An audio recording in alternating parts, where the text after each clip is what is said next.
of 8,964 megawatt hours, we get a potential cumulative monthly price reduction of 11 million for Bohol. For 32 months, that translates to around 354 million. Now, the observations that we have gathered from this study is that transmission lines is only one of the factors affecting price. But the most important contribution of complete and transmission projects, basically, Mr. Chairman, is the improvement of supply reliability and the potential to transmit cheaper power from available resources. So, Mr. Chairman, that concludes our presentation. Thank you for the opportunity.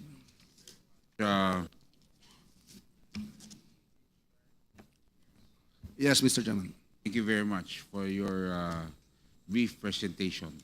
Since the subject matter is NGCP, today present is the President, Mr. Anthony Almeida, who we've invited several times. And in the last hearing, there was a request that a subpoena be issued, but we opted to still invite him. And I would like to thank him for coming in today's hearing. Since kayo naman po ang subject matter, may we hear from you first before questions are asked. Good afternoon to all. Good afternoon. Good afternoon, Chairman. Good afternoon all to the congressmen who are all here. I'd like to read Mr. C's opening statement. He is, Mr. C intended to attend today's proceeding after his pre-scheduled morning appointment with the embassy. However, he was unfortunately held up and cannot make it to Congress on time. He sends his sincere apologies, and he asked me to deliver this statement on his behalf. Mr. Chairman. Please.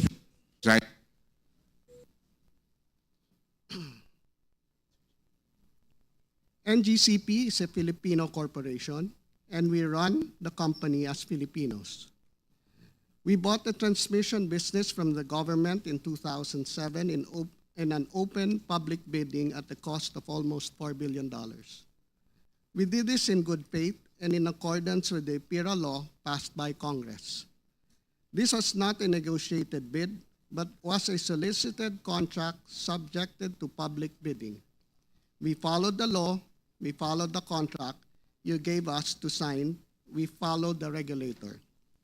As the operator of the transmission system of the country, we are a partner of the government in the energy sector. We have undertaken to pay some $3.95 billion as concession fee. We have also invested so much into improving the system, almost 400 billion pesos as of the end of 2024. We have increased the capacity of the transmission system to transmit power 865 times compared to Transco. We have taken up the government's directive to loop the entire country with the completion of the Mindanao-Visayas interconnection project. We have also finished the Cebu-Negros-Panay interconnection, the Cebu-Bohol interconnection, and the Hermosa-San Jose backbone.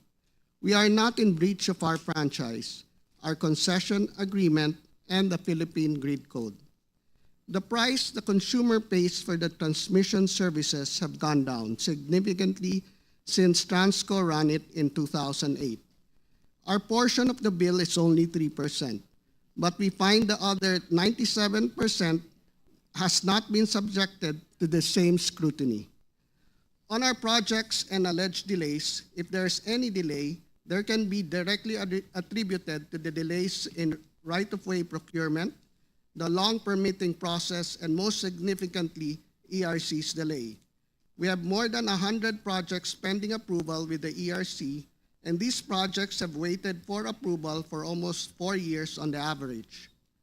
The last regulatory reset conducted was for the period of 2011 and to 2015.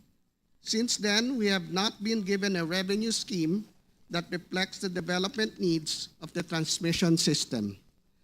Despite no clear revenue stream and uncertain recovery, we continued to invest into the grid. We continued to build, and we continued to serve our country. Even now, we are locked in discussions with the ERC, who chooses to penalize us for every little delay, and refuse to acknowledge their part in the regulatory mess the energy industry finds itself in. We follow the rules you set, the contracts you drafted, and the franchise you passed into law. We have done our job. We have bent over backwards to pursue our mandate and hold our end of the concession agreement. Our SCADA system is a secure, standalone, isolated system that is not connected to any other network. It is not connected to the internet, and it cannot be remotely hacked.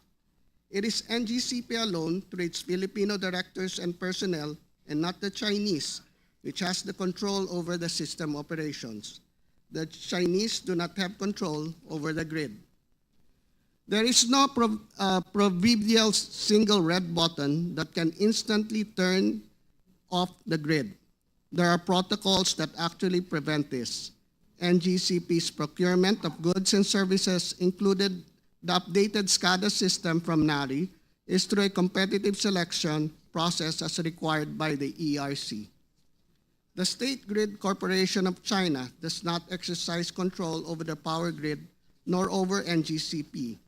Domestic corporations Monte Oro Grid Resources Corporation and Kalakahay Power Corporation each hold 30%, or a total of 60% of the outstanding capital stock of NGCP, whereas SGCC only holds a minority share of 40%. SGCC's shareholding in NGCP is consistent with the Constitution. Moreover, during the bidding of the concession agreement, the government required the participation of financially and technically capable participants. Since the operation of the transmission business has always been monopolized by the state, only foreign participants possess the relevant with domestic and international experience and expertise to operate transmission system comparable to the Philippine transmission grid. As to why we choose to partner with SGCC, I direct this question to the former owner. He bought into the Chinese. When I bought the shares in 2010, the Chinese were already there. Similarly, the shareholders' agreement that has been the topic of so much speculation was already there when we stepped into the former owner's shoes. But I do not wish to throw stones. I also want solutions. Speaking as a businessman, we need stability, not just in the energy supply, but also in law, policy, and regulation. I strongly urge the DOE to look into the problem as a whole. The data is clear: 97% of the power interruptions from 2016 to 2013 was caused by problems in supply. We need stable, affordable baseload power. We need comprehensive aligned plan and considers the need to all sectors. We are willing to be part of the solution, but transmission should not be the solution for everyone's problems. For DOE, ERC, and Transco, NGCP, and IMOP, we should work together hand in hand to have a better energy plan. God bless us all. Thank you, Mr. Chairman. Thank you very much, Mr. Anthony Almeida. That was the statement of Mr. C. Yes, Junior. Mr. Chairman. Thank you very much. Thank you very much. I will be asking you the first question, but before that, I'd like to acknowledge some members who have arrived. The Deputy Majority Leader, the Honorable Franz Pumaren of the 3rd District of Quezon City, the Honorable Bong Teves Jr. of DGP Party List, and of course, the hardworking Stella Luz Kimbo of the 2nd District of Marikina City. Welcome to the committee hearing. The chairperson of ERC is here also. May please raise your hand. The chairperson, the Honorable Dimolanta. Yes, ma'am. Welcome to this hearing. Na-late kayo. Yung isang hearing, hindi kayo na-late. Ngayon, na-late kayo. Mukhang may meeting pa. Anyway, thank you very much, Mr. Almeida, for appearing before this committee. And thank you for your manifestation and the manifestation of Mr. C, that indeed you're here to solve problems. You're here to help solve these problems. Of course, a lot of questions will be asked later because of the presentation made. But I just would like to ask one question.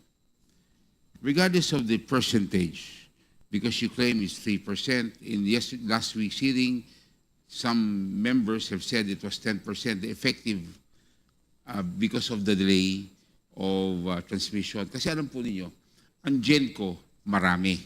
Ang DU, marami. Pero ang grid, ang highway, iisa. Kayo lang po yan. Kaya ang focus sa inyo eh. Kasi kayo ho yung nag-iisa ron eh. Okay? At ang sinasabi nila, and I will have to, and I'm sure the Honorable President De Jesus will admit in the previous hearings of all the DUs na nagre-request ho ng mga franchise renewal, ang lagi ho nilang tinuturo, NGCP. Kaya daw, because of the delay, it's not only 2%. Mas mataas ang effective rate na maapektuhan ang presyo ng kuryente. Now, pwede po ba ako magtanong? Isang tanong lang, Ms. Almeida. Andito man po kayo para magbigay ng solusyon. Paano ho natin mabababa ang kuryente sa ating bansa? Maybe all the energy family has to work together to put the prices down. Kasi if we're 3%, we have to talk also to the 97%, Mr. Chairman. So 100% of the whole energy family should discuss and talk. Kami naman on the 3% as the highway will be here. Mr. Chairman, the most important thing here is maybe we can do energy planning as a whole, from transmission, generation, and distribution, on where to put our plants para we as transmission know where to go. Hindi ho kami yung naghahabol po sa, kunwari, sa pataas, pababa, pa-left, pa-right, so that it would be also more viable and consistent also on the timeline. Because we have issues also, of course, on the right-of-ways when we pass through. And in any other businesses then po, Mr. Chairman, those are the issues.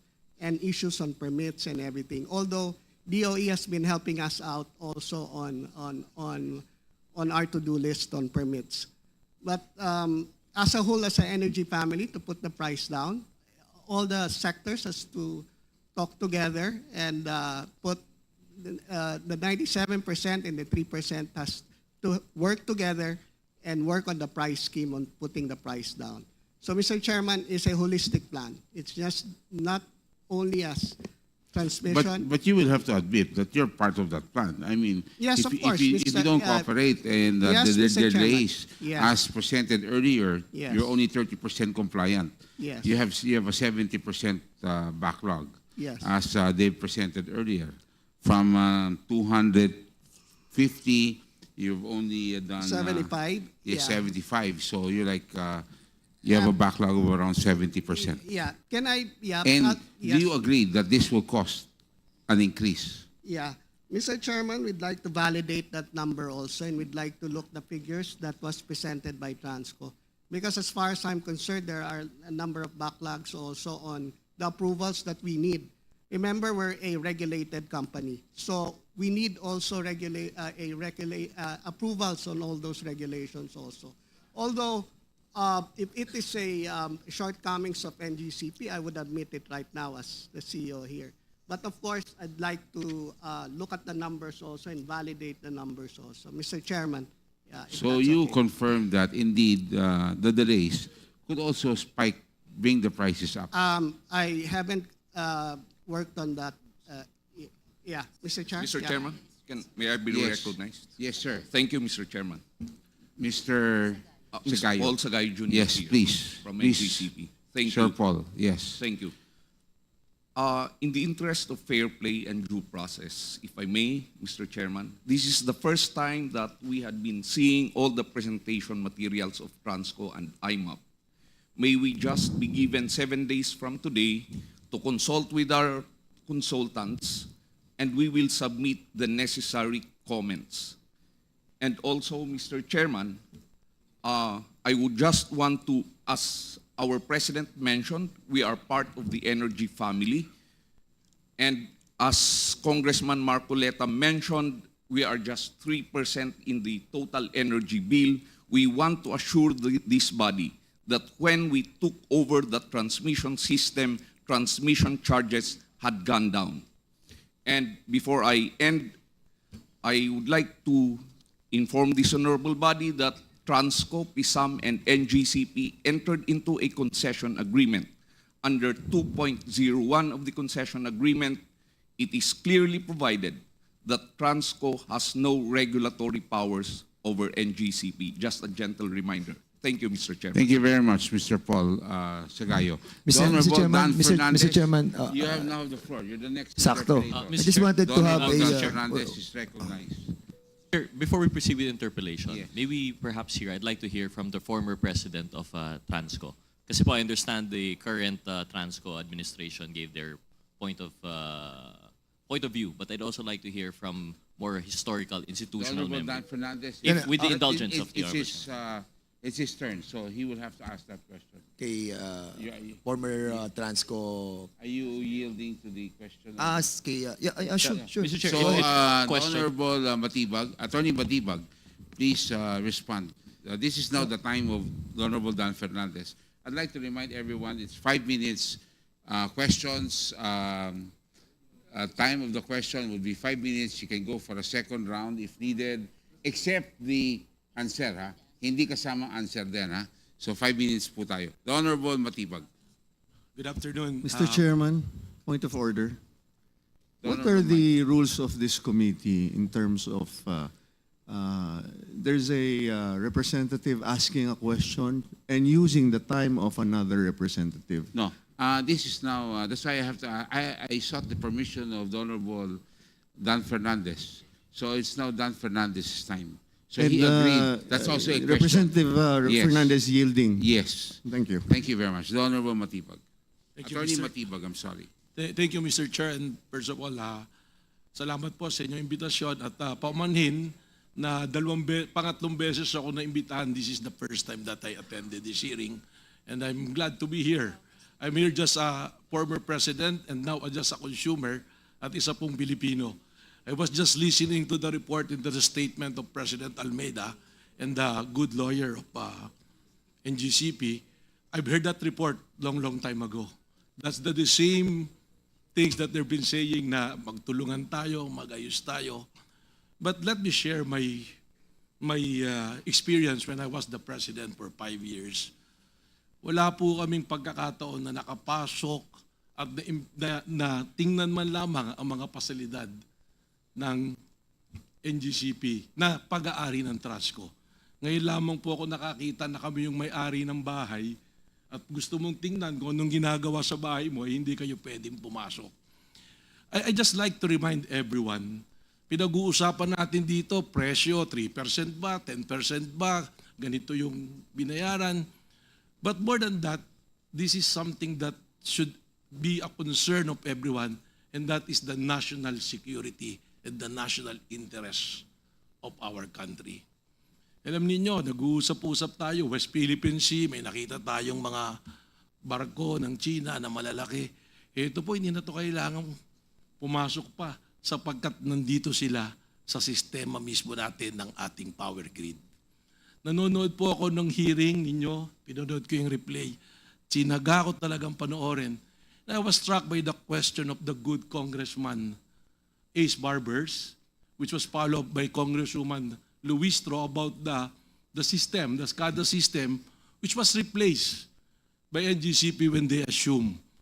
Yung pong existing na mga ano dyan, na mga equipment is General Electric noon, tsaka ABB. Ngayon, pinalitan nila ng NARI. Hindi po kailangang itanong kung may pumasok na armado, terorista. Simple lang po ang tanong ko kay Engineer Clark.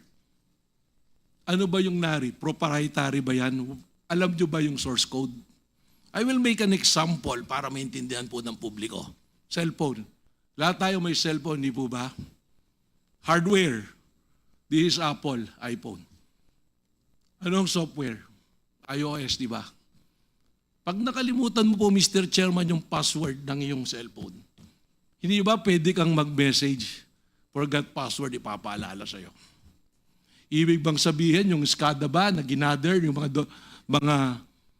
data ng ating power grid, hindi ba nakikita ng China? 3 control, walang single red button. There was already an incident na nagkaproblema ang power grid natin. It was resolved remotely. Twice already na nangyari. So ano ibig sabihin nito? Remotely pwedeng gawin. Hindi po totoo. Magaling si Engineer Clark, alam ko, na-research ko yung background niya yung sa mga yung mga performance doon. Pero ang tanong, do you know the source code? Proprietary yan eh. When we made the research, when we made the presentation doon sa Senado, lumabas that NARI is a state-owned company na used by a military. So nag-report kami niyan, December 2019. We were able to capture yung website nila. Yun yung pinipresent ni Congresswoman Luistro. Sabi ko, ito yung dokumentong binigay namin noon sa Senado. Nakita namin. Kiniklaim talaga nila na first overseas nila na paggamit ng equipment at ng SCADA ang Pilipinas. Nung ni-raise namin yung issue sa Senado, February, tingnan nyo ngayon sa website ng NARI kung nandun pa, wala na. But I have the screenshot already. So more than that. Now, yung question naman noon ni Congresswoman nung nanonood ako, Kimbo, the Honorable Congresswoman Kimbo, sinasabi natin 3%. Huwag natin pag-initan to. I yield to those position of the honorable members. But hindi po 3% lang pinag-uusapan natin dito. The presentation of IMAP was very clear. Nakita nyo yung diferensya because of the delay. But even before that, there was the study done by Butuan, the power plan of Butuan. I'm sure the good chairwoman knows about this. Nang diferensya because of the delay of the project of Visayas Mindanao Connection, there is a price difference of 2 pesos compared to Luzon and Visayas. Ano pong basis dito? IPIRA law. Because under the IPIRA law, the WESM, bibilin nila yung excess ng generation. Huwag po natin sisihin yung generation. Yung excess po ng generation, binibili ng WESM during peak, doon binibenta eh. Yung off-peak, binibili nila eh. Yun po yung totoo niyan. Bakit wala sa Mindanao? Dahil ang requirement is there should be an interconnection before magkaroon ng WESM sa Mindanao. Kaya yung presentation ng IMAP na bumaba because there is already interconnected. Bakit? Because under the IPIRA law, ang sabi ng IPIRA law, bibilhin nga. Ano ang nangyari sa Mindanao? Fully contracted. Yung mga excess kailangan bilhin ng electric cooperatives. So sino nagbabayad? Tayo po ng mga consumers. So may I make an appeal, Mr. Chair? Huwag na sabihin 3% lang yan. Segment lang ang NGCP. I must remind everyone, the only natural monopoly in the entire energy sector and the entire business sa Pilipinas is transmission. Napakarami po yan. Alam niyo po, naririnig ko sa news yung tinitira po kayo sa Kongreso, 777. Alam niyo, mas maganda pong sagot na 77 na pag-uusapan. Yung 7 na violation sa concession agreement ng NGCP, yung 7 po na violation ng national security ng NGCP, at yung 7 po na abuse nila as to the financial status ng government natin. Paano natamaan? Bakit nalugi tayo? Ang ganda po ng opening statement ni Mr. Almeda. Binili namin to ng per square. Pero pag binilikan po natin, it violates the IPIRA law. Because under the IPIRA law, dapat maximum value makuha mo eh. That is in the implementing rules ng IPIRA law natin eh. Hindi natin nakuha yung maximum value. Katunayan, we are losing. During the time of Transco, sinisisi natin Transco, delay, ganito, ganyan, kaya natin binigay. Doon pa rin yung delay eh. Mr. Chair, point of clarification. My clarification is, Transco rin na nagpabid nito eh. Kayo rin, di ba? Hindi po. No, yes or no? Pisam po. Pisam, because according to the IPIRA law, a cornerstone of IPIRA law was the privatization of the Transco transferring management of the national grid to private operators who could bring efficiency, innovation, and capital investment. So, joint kayo ng Transco and Pisang who bidded this in 2007 as ito po, clear. Tama po, Mr. Chair. Unfortunately, Attorney Matibag was not part of Transco at that time. But, Because if I was there at that time, I will not allow it. Yes, but let us be clear, Attorney Matibag. So, before you answer May I the reclaim question- my time, Mr. Chairman? Are you done with your... Well, Are you done? alam nyo, hindi ho tayo matatapos kung gusto nyo. Oo. Meron pa po sana kung gustong idagdag. Mr. Chairman, I Mr. said Chairman. there is 777. Mr. Chair. Nila. Okay, Mr. thank you Chair. very much, Honorable Attorney So Matibag. I'll just wrap up. Mr. Yes, I will give you 2 Mr. minutes Chair. to wrap up. Ito kasi yung Sandali lang problema, po. tinawag nyo po ako rito, nananahimik na ako eh. Okay. Kaya nabuksan yung ganito eh. Ako po hindi nagre-represent ng taong Okay. bayan na po yung pinag-uusapan dito. In fact, I was a victim of mga white paper and everything during that time. Pero ngayon, wala namang maakusa sa akin ako ipagkakakitaan ko to kung ano man. So I can speak freely. I'm speaking as a public now. I'm speaking for the Filipino people when we are singing the national anthem. Hindi tayo papayag, di ba? Huwag tayo magpapapi. Hindi na tayo kailangan sakupin. They are there in their system. Because ibinenta natin. Let me cite this. Tama po yung sinasabi nyo. I was very happy last week to find out, to read the news from Reuters. Alam nyo po ba ang ginawa ng United Kingdom? Na dati ang nagpapatakbo rin ay China yung... Mr. Chair, I think private malayo na company. yung ano niya, Mr. Chair eh. Hindi po malayo So, yun. because the question is direct Wait. kanina eh. Dali lang. Dr. Say, I asked him to wrap up. Please wrap up so we can go back to the Honorable Dan Fernandez. Privately owned ang transmission ng UK noon. I was redeemed because noong 2017 we're already pushing na dapat government at least the systems operation. Kasi this is include national security. Hindi po ito malayo. In fact, isa pang news, tinanggal ng UK ang NARI system for the same reason that I am saying now. Kung ilalayo natin, sasabihin natin, hindi na tayo Pilipino nito. Pinagbalit na natin ng 30, para pinagbenta na natin sa pilak yung ating bansa. Thank you very much, Attorney. Pero you will agree, Attorney Matibag, that nung nagkabentahan, Transco was also part of that sale kasama. It was Pisamo was under it. But you were not the president. Maybe we can ask. Yeah, but you were Attorney- not the president. I was not the president, but But, you know, somebody in the as- room can answer it because Yeah. Attorney Alabanza was part of Pisamo. Okay, we will discuss that later. Mr. Chair. We will now give it back to the Honorable Dan Fernandez. Mr. Chair, point of order. Point of order, Mr. Chair. And for the record, Mr. Chair, earlier when I wanted to hear from Attorney Matibag, my point, Mr. Chair, was not as to take time from the good Chairman Fernandez. This was because he is a resource person po. Nagbigay ng statement yung ating other resource persons. I just wanted that for the consideration of the committee that he be given the time. So I hope, Mr. Chair, this would not be taken against yung oras ni Mr. No, ni don't Chairman worry, Fernandez. your question was short enough. Thank you very much, This Mr. doesn't Chair. include the answer, remember, okay? Thank you, Mr. So, Chair. but it was the time of Dan Fernandez, so I had to ask the Honorable Dan if he was willing to also ask the same question you were raising para hindi ho tayo matulog kasi kailangan ho time ho ni Dan Fernandez. The Honorable Dan Fernandez, you still have the floor. Thank you so much, Mr. Chairman. At don't worry, Mr. Matibag, welcome to the club. Yung mga na-experience mo, hindi lang ikaw nakaka-experience, pati ako. And going back to what you were saying a while ago, darating tayo dyan. Siguro sa part 2 ng pagtatanong ko at part 3 ng pagtatanong ko, kahit abutin tayo ng madaling araw dito. But going back to what I've been discussing a while ago, Mr. Chairman, kasi meron pong administrative matter na hindi pa po tayo natatakel. So I just wanted to go back there para at least po ay malaman ko yung mga ni-request ko noong nakaraan. Because sa list po ng ating pong mga invited guests and list ng nandito po, parang hindi ko nakikita yung mga taong inimbitahan natin. Like for example, yung chairman ng NGCP, si Su Guang Chao. We invited him. Yung director, si Yao Sheng.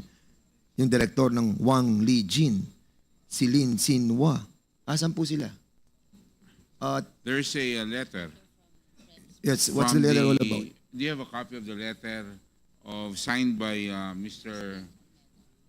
Almeida for all of these directors? So ano po reason, Mr. Almeida, kung bakit hindi sila dumating sa araw na ito? Uh, Mr. Chair? Yeah. Please. Yeah. Mr. Almeida, please. Okay. We Mr. have a copy of your letter. Yes, thank you very much, Mr. Chair. It's Chinese New Year, so they're there in Beijing right now. Okay. Kailan po ang Chinese New Year, On Mr. the Almeida? 29th, and then they have a special meeting yata every year on January of all, yeah. So hanggang kailan po ang Chinese New Year? 29 yata, Mr. Chair, yeah. So- I'm not so sure of the date So, because Mr. I Chairman, don't keep track on the date. So Yeah. in the next hearing po natin, I'm sure na makakarating na po sila, no? Na sana po ay dumating na po sa susunod na hearing. Yes, And even sir. all the resource persons that we have invited as well, like si Mr. Henry, saan po siya nagpunta? Sa embassy? Yes, yes, Mr. Chair, yeah. Embassy and, Embassy lang po. okay, hanggang ano oras po yan? Well, within the day, yeah. Okay. Yes, Mr. I hope Chair. that next time he can attend as well. Yes, Mr. Chairman. Robert Thank you very Cuyuto po, Mr. Almeida. Uh, Mr. Mr. Chairman, if I may, Robert I'll take- Kiyuto has a letter. To save time, they have a letter. Go ahead. He has a medical certificate. So Robert Kiyuto has a medical certificate. And who else have submitted their Robert Kiyuto has the Honor Attorney Ferrer also has a letter. So all of them have letters. And of course, Mr. Pardo has a medical certificate also. So to save time, maybe we can go into the Mr. Chairman. discussion. The Honorable Dan Fernandez. Mr. has Chairman, the floor. okay po sa akin that they have not attended this hearing today, but I hope that in the next hearing that We we will will be do that. Yeah. And before I proceed, Mr. Chairman, Yes. mukhang nagtataas po ng kamay Yes, si Mr. Chairman. Yes. Ang point ko lang dito, Chinese New Year is January 29. So if they find this hearing very important, ano ba naman to fly back here, attend the hearing, then fly back again to China? Are they trying to avoid the hearing? January 29, Chinese New Year. Tama po ba? Mr. Paul. Yeah, Mr. Chairman. Paul, you may reply. We confirm that the Chinese New Year is next week. But on top of the Chinese New Year, Mr. Chairman, the Chinese, our Chinese partners, their corporation has an annual meeting yesterday, which they need to attend. And we would want to assure this honorable body that we are not evading attending the hearing of Congress. Thank you very much. And that's the reason- Mr. Chairman, may I respond to the statements of Mr. Matibag? Paul, later, we will give you the time because it's Dan Fernandez, the Honorable Dan Fernandez. Mr. I Chairman, apologize, yes, Mr. Mr. Chairman. Mr. Please Chair. reserve your reply. Okay, thank you. Yeah, Mr. Chair, that's the reason why I said a while ago na sana next na hearing natin makapunta na po sila. At I hope that they will consider that these hearings that we are conducting are so important regarding the franchise of NGCP. And in the last hearing as well, Mr. Chairman, we have a list of documents that we subpoenaed. At isa doon, Mr. Chairman, na hiniling po natin ay yung pong shareholders agreement of National Grid Corporation and yung pong state grid of China. Ito pang state grid of China, siya rin ba, Mr. Anthony Almeida, ang State Grid International Development Limited? Are they the same and one? No, it's a holding company. So iba po, holding company yung ano? Yung State Grid International Development Limited? O siya Yes, ang Mr. State Chair. Grid of China? No, the other one is a holding company. State Grid of China is the mother company. Okay. So, Yes. can you kindly submit to this committee yung shareholders agreement of the NGCP and the China Grid, yung State Grid of China? Okay, shareholders agreement. We need to find out because sinasabi mo kanina walang control ang Chinese Yes, sa Mr. operation and maintenance of the Yes. of Yes, the Mr. operation. So, we will find out with Yes, the Mr. shareholders agreement. Submit it to us. And Yes, Mr. please, nire-remind po namin ang NGCP na sana po hindi po sa araw ng hearing kayo nagsasubmit ng mga dokumento. Bigyan nyo naman po kami ng oras para basahin ang mga dokumento na dinadala nyo po sa amin. Yes, Give Mr. us Chair. at least 2 days or 3 days prior to the hearing itself. Opo, Mr. Thank Chair. you. And secondly, Mr. Chairman, all requests for authority to purchase land executed by the NGCP or any of its officials. Third, yung pong mga memoranda executed by the NGCP or any of its officials in relation to construction projects by the NGCP. Ikaapat po, any and all documents submitted by the NGCP during the bidding for the privatization of Transco. And number 5, any and all documents submitted by the NARI group in relation to the bid proposals submitted to NGCP. Share purchase agreement among Henry C., Robert Kyoto, and Synergy Grid and Development Incorporated. Submit it to us as well. Number 7, proof of approval by the Philippine Stock Exchange and Philippine Competition Commission of the share purchase agreement or the share swap transaction among Henry C., Robert Kyoto, and Synergy Grid. Number Point 8. of order, Mr. Chair. This is a administrative matter, Mr. Chairman. No, but I would like to make a point of order, Mr. Chair, because I am guided by the subject matter of the inquiry. This is a motu proprio inquiry on the performance of the National Grid Corporation of the Philippines. So we are supposed to be assessing the performance of NGCP and in relation to the very objective of lowering the price of electricity. I do not find the connection why the Honorable Fernandez is asking several documents to be submitted before this committee. Can you I please- think Mr. Chairman, because with all these documents that we are asking from the NGCP, we will be able to assess their performance. Because Mr. these Chair, are all the pertinent one that documents will coming from assess the NGCP. performance And we of haven't received NGCP, any Mr. documents Chair. yet coming from NGCP just now. Ngayon lang tayo nakareceive ng documents sa kanila eh. Ano, pipigilan niyo ako na kunin to. Ang tagal-tagal ko na kinukuha to, 2019 pa. Mr. Chairman, if I may proceed. Minutes of meeting for the election of corporate officers of NGCP. NGCP corporate policies on the functions and qualifications of officers and audit committee, compensation committee, and nomination and election committee.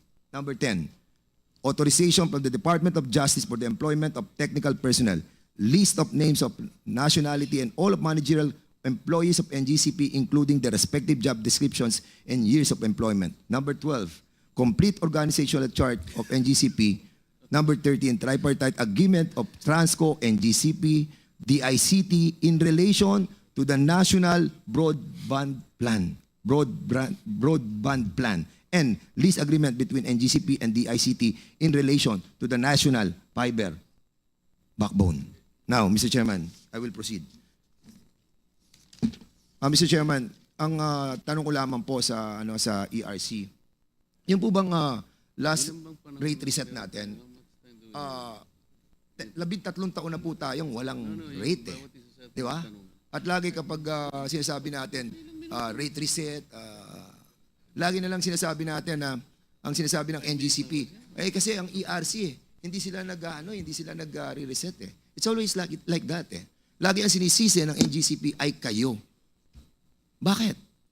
Can you kindly tell us, bakit umabot ng 13 taon? Samantalang sinasabi sa atin ng batas, rules ng ERC, every 5 years, di ba? Every 5 years.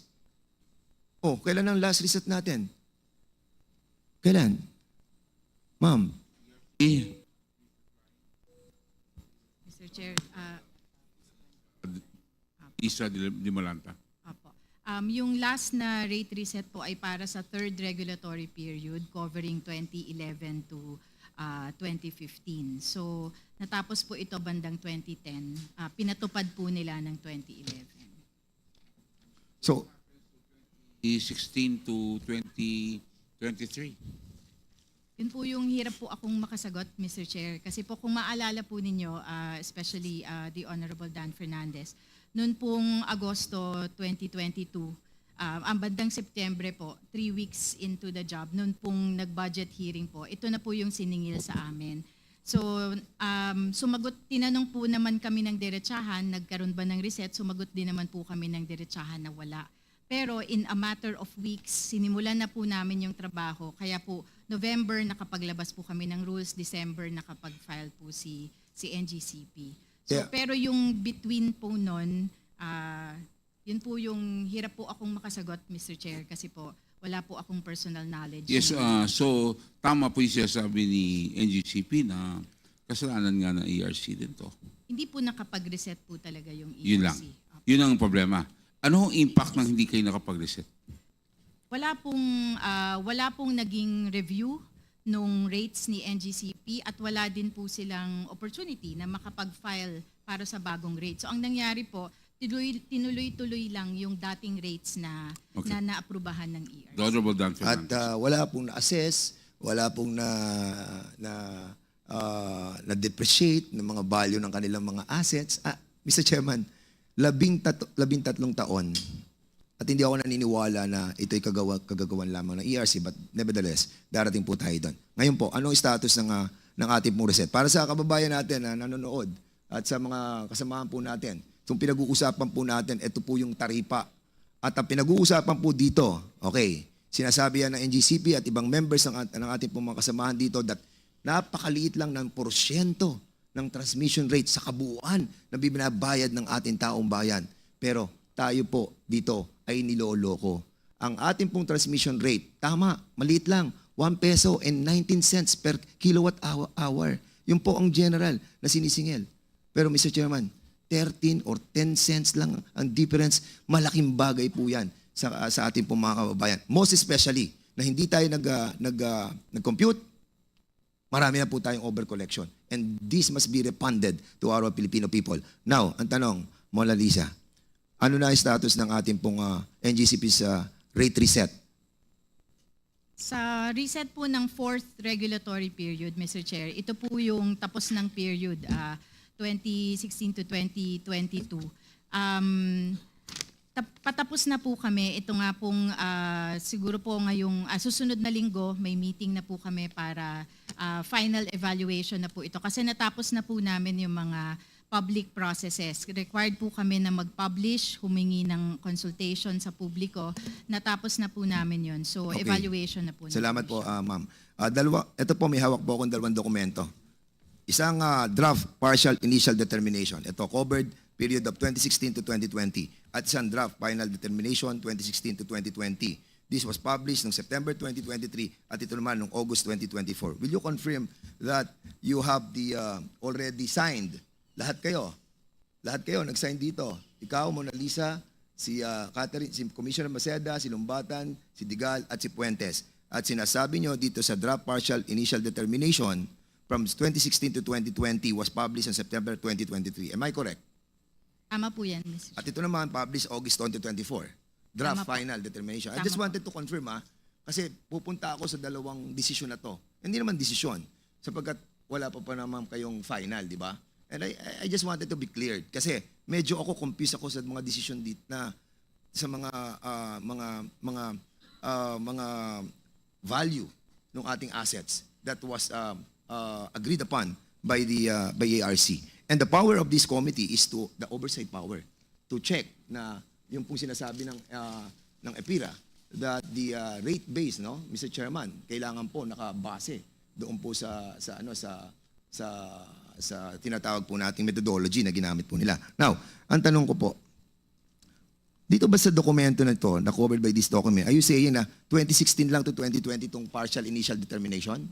Tama po. Tama. At ito naman, 21 to 22? Hindi po, buo na po. Buo na. 2016 to 2022. So, imbis na 5 taon tayo ngayon, 7 taon na yung Tama ating po. pong 4th regulatory period. Tama po. Am I correct? Okay.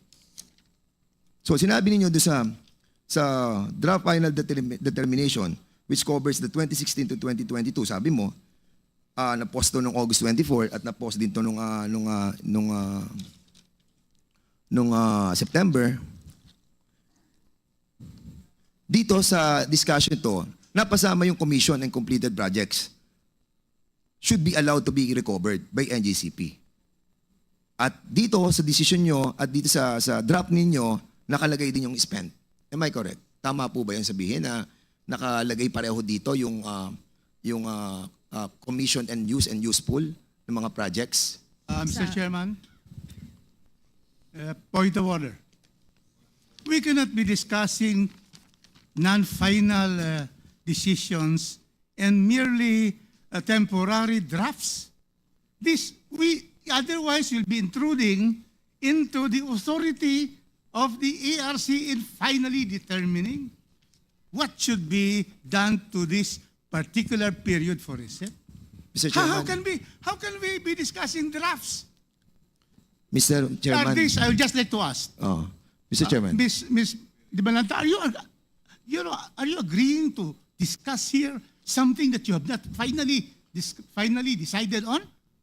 Mr. Chairman, that's the This is reason why we have this. Honorable Dan Fernandez. That's the reason why, Mr. Chairman, that we have this oversight power to check the abuse of some agencies of our government, especially na maapektuhan yung sinacharge sa ating taong bayan. Pera ng taong bayan ito sinacharge natin Yung ang sinasabi natin dito ng mga proyekto na hindi pa tapos, i-charge natin sa ating mga consumers. And yun ang pinaglalaban po natin dito. Bakit po Okay. hindi The na-allow? Honorable Dan Fernandez still has the floor. Let us give him Yeah, his but I time. have the But point of order. We In take any note of that, judicial Honorable. decision, you cannot question yet if that's not yet final. But These are no. draft. The commissioners, the chairman, will change this draft and they have that authority under the law. Okay. So how can we be discussing drafts of possible decisions? Okay. I would like to ask, Madam, because we have a point of order. Mr. Chairman, I still And have the the point of floor. order- Mr. Chairman, I still have the floor. The point of Now you order have to is decide on the point of precedes order, all Mr. kinds Chairman. of statements. Decide on the point of order. Yeah, the point of order is precedes all. The point in Mr. the Chairman, have we highlighting, violated the point any of order rules is number one. with the, Yes, with the may we manifestation know of what is Congressman Rufus Rodriguez? what rule has been violated, Honorable Rodriguez? Because point of here we order- have to understand that he's asking a question based on some research that he has made. That's correct. So let us give him that time No, because you have to because a understand point that of order interrupts anybody. I will agree, but you will have to cite also what What rule rules? have we violated, because you will have to understand. Honorable Rodriguez, para klaro tayo, para maging smooth naman itong procedure ho natin, itong hearing na to. Patapusin na ho natin si Dan Fernandez because there's also an accusation here na kayo di kasalanan ng ARC. So dapat, I think he's also going to go there. So I would like to hear, because in his statement, meron siyang statement kanina na meron kayong kasalanan. So I want him now to continue, and I will allow him to continue, the Honorable With due Rodriguez. respect to our chair, Okay. our rules provide for precedence of motions. And in the proceedings of motions, the rules of Congress, it says that the point of order has precedence over all other discussions. And that is why I'm saying that I have a point of order that in this proceeding, we cannot be discussing drafts Mr. Chairman, which what are rule was not yet violated? final. Mr. Chairman, what rule was violated? Tama I po think- yun. Rule on the precedence Tama po of yun. Mr. Chair, 2-minute Pero break, ang Mr. rule Chair. na nga, Break. Anong, Can we have a break, anong Mr. rules Chair? ang Okay, na-violate session, natin, Mr. Chairman? Session suspended. Wala naman tayo Alam po ninyo, binabiolate sa rules pag nag-cite ho tayo ng rule, point of order, you will have to be clear what's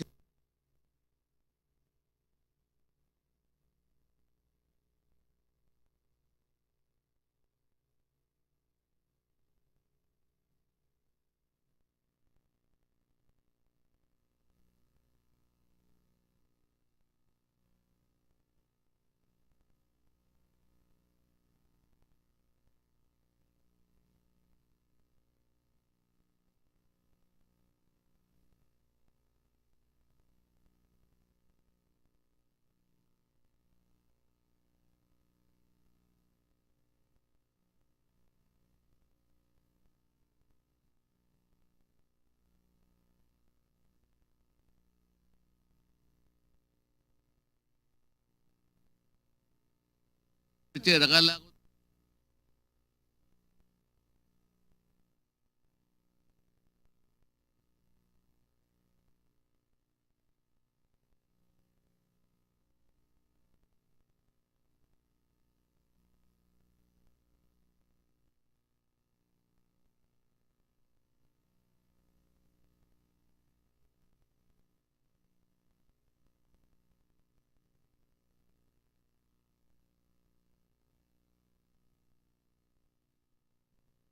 Yes, please proceed.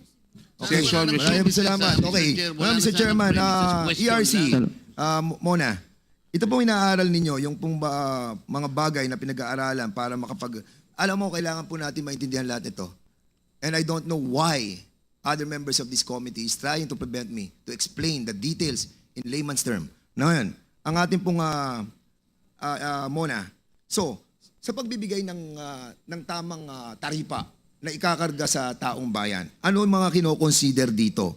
Ito, alam mo nyo to, ito yung return on capital, return of capital, operating expenses, taxes. Can you kindly explain briefly? Opo.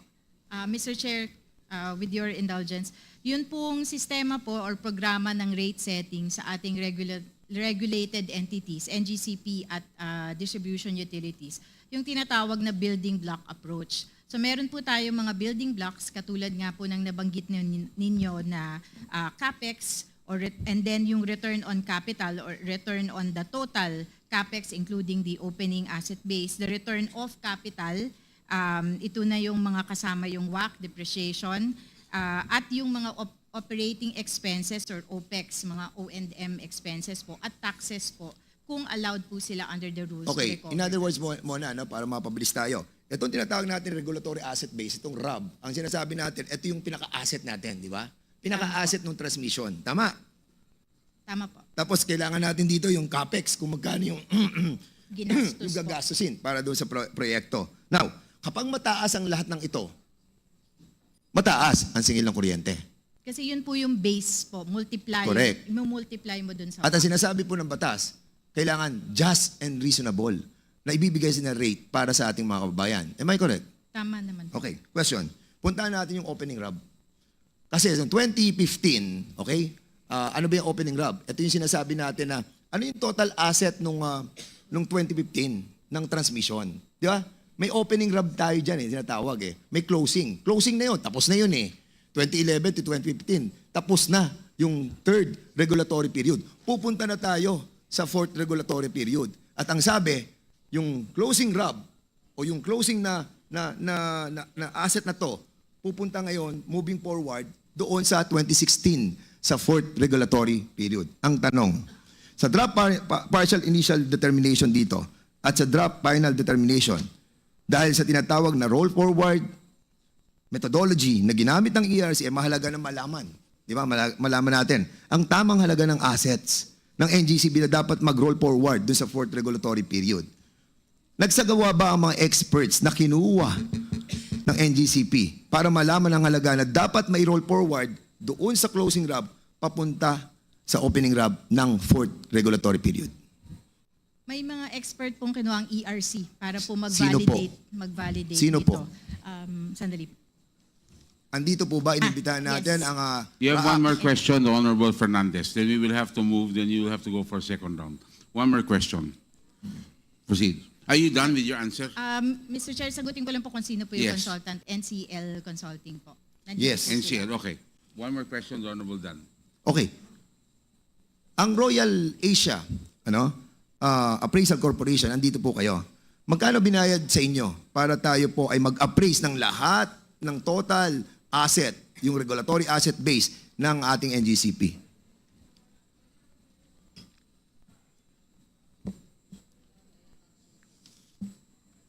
Nasa likod daw po, Mr. Chair. Magkano yung binayad? Tinatanong natin binayad. Pakisagot lang po. Hindi, ERC na lang. Magkano binayad? Sa 29 million for NCL and 12 million, is this correct? Sa RAAC? Anyway, bigyan nyo na lang sa akin mamaya. Sige po, may Okay. breakdown po kasi yan. So, ang tanong natin sa RAAC, ano ang opening RAB ninyo?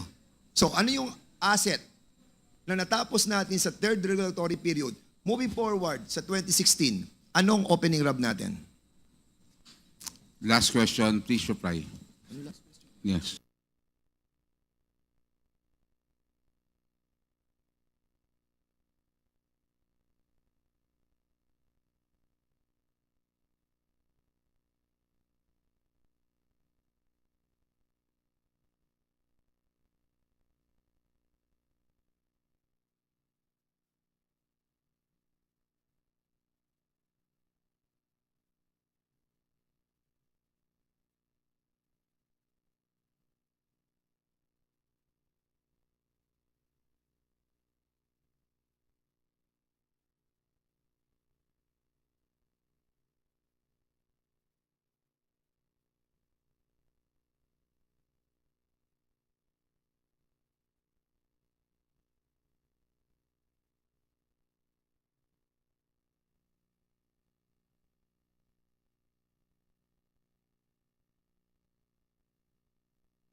Ah, yung issue na ito, tama yung sinasabi po ni Mr. Matibag, na matagal na itong issue. As a matter of fact, pinatawag po kami sa Malacanang during the time of President Duterte. Nandun po si Mr. Matibag, nandun si Secretary Cusi, and we were confronted with several issues, and the foremost issue raised by Mr. Matibag at the time was this: saan ka nakakita ng may-ari ng bahay na hindi pinapapasok sa kanyang bahay? I would like to repeat my answer then, Mr. Chairman. Ang sinasabi ko po, may concession agreement po tayo. Para pong may lease agreement, nangungupahan kami sa bahay ninyo, ikaw nga talaga ang may-ari. We recognize that. Walang problema po doon. Ang sinasabi po lang namin, hindi naman po pwedeng natutulog kami ng alas 3 ng madaling araw, kakabog ka na lang sa bahay namin, papasukin mo kami, maiistorbo naman kami. In other words, there should be protocols to be observed. Yun po ang sinasabi namin noon pa. And truth be told, Mr. Chairman, we have pictures.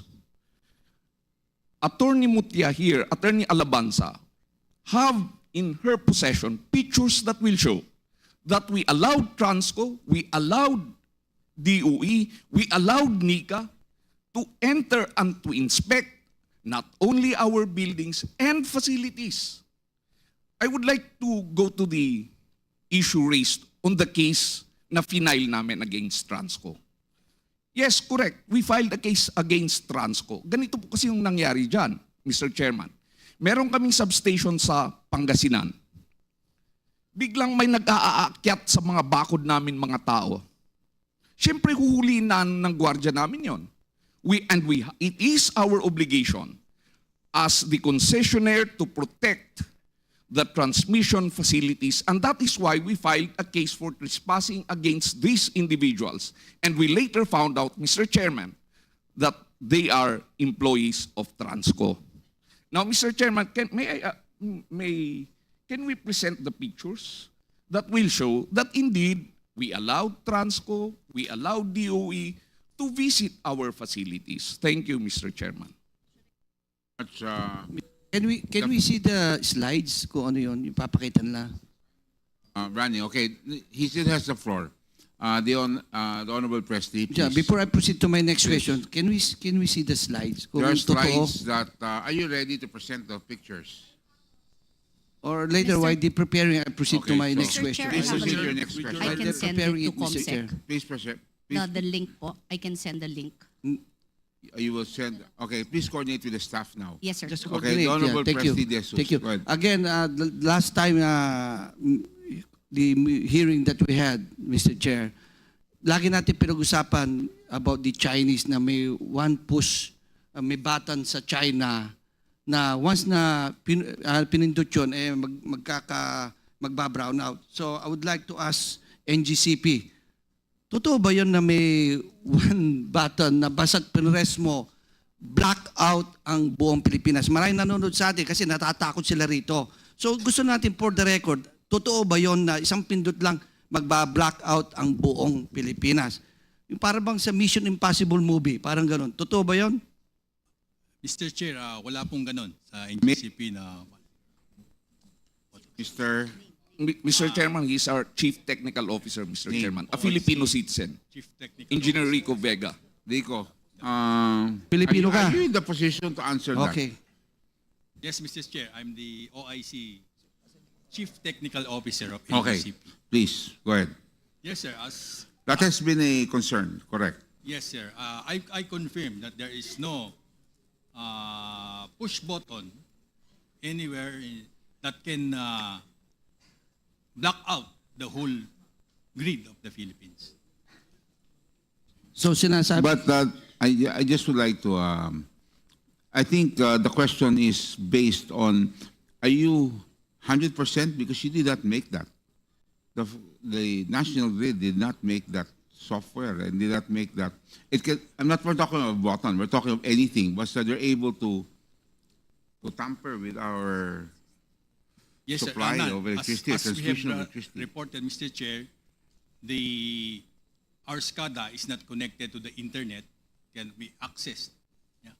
It has the own Okay. hostages. Okay, Mr. President Jesus, you still have the floor. Thank you, Mr. Chair. Siguro follow-up question lang. Yung access ba ng Chinese counterpart nyo sa ganitong klaseng control, nakikilam ba sila pagdating sa ganito? Mr. Chair, all our low dispatch center and engineers in our facilities are all Filipinos. Mr. Chair, can I assure the Filipino people, especially yung mga nanonood sa atin, there's no such things. I want you to confirm that. You're under oath. Mr. Chair, na-under oath ba sila? Just to make sure na... Oh, yes, that's a very na, good... yun nga. Kasi very important to, no? Kasi ang ating mga kababayan, natatakot baka nga daw may push buttons. I just want to confirm na talaga Okay, walang ganun. so on the request of the Honorable Presley, we will suspend your time. Please rise. The committee, everybody, all resource persons, okay? Pati yung mga nasa likod, no? All resource persons attending for the first time, okay? Please rise. Please. At, Please raise your right hand.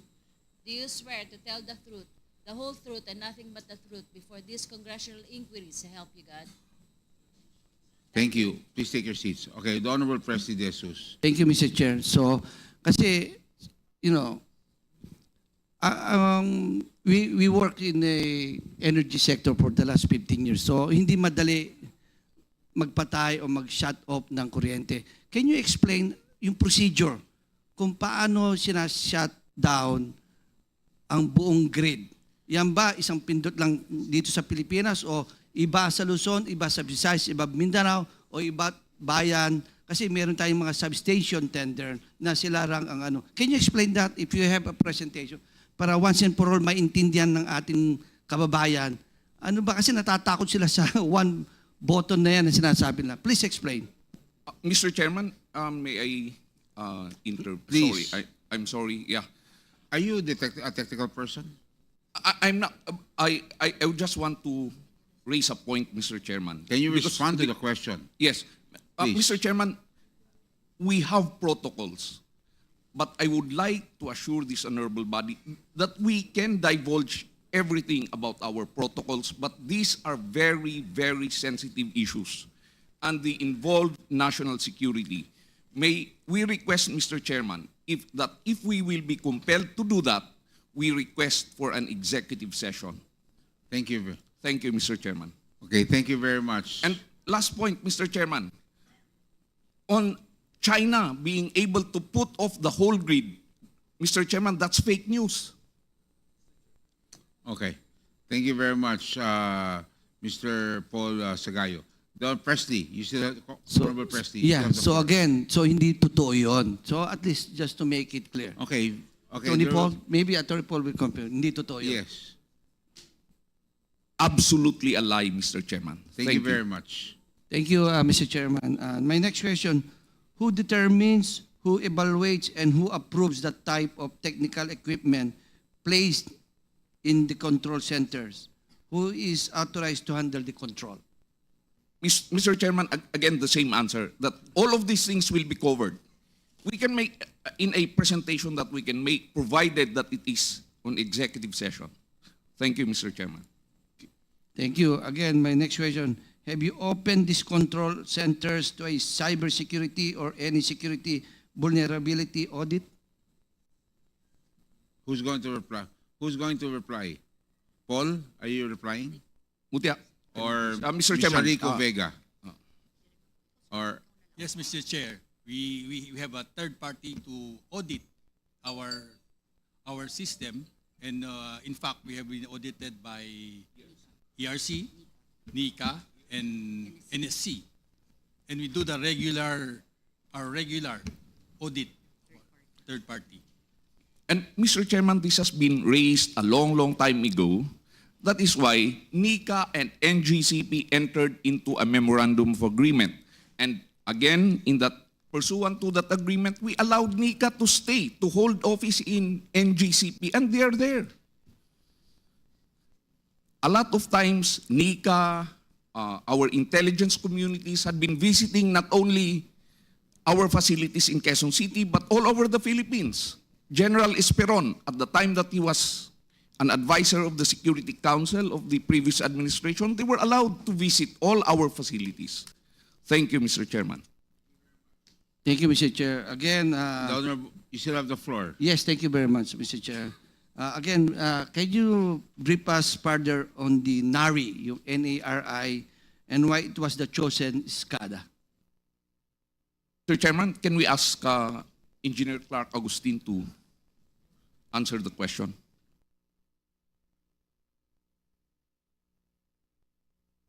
Engineer Clark Agustin, Mr. Engineer Chairman. Agustin. Oh yes, you were present in the last, because you were, I remember your name was Mr. Aguilar, or Engineer Aguilar. Okay, so Engineer Agustin, please. There's a After you, question, Your Honor. please answer. So NARI is our SCADA system that we use. Before acquiring NARI, we went through the competitive selection process as mandated. And then regarding the source code issue, regarding the source code issue raised earlier, for NARI, we have the source code. But for GE, during Transco time, we don't know about that, sir.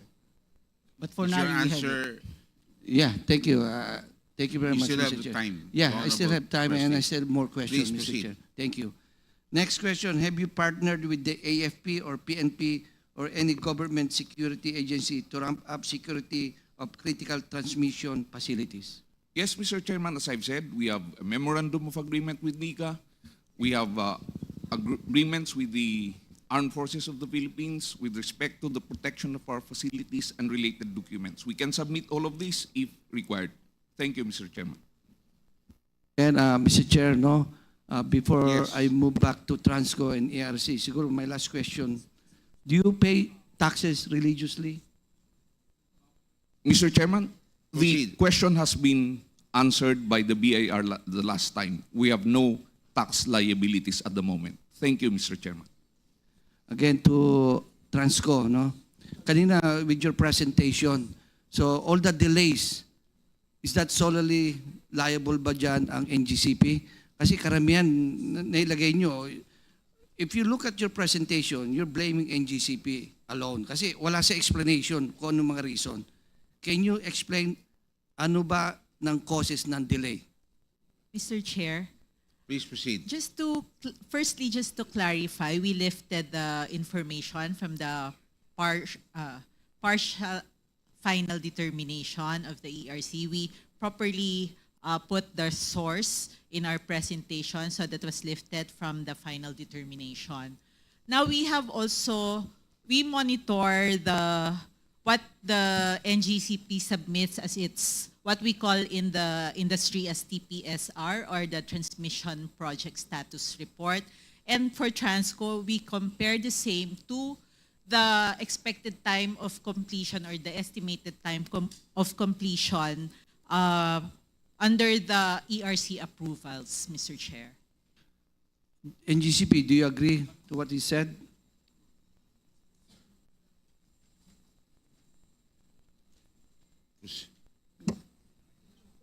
Who you're addressing the question to?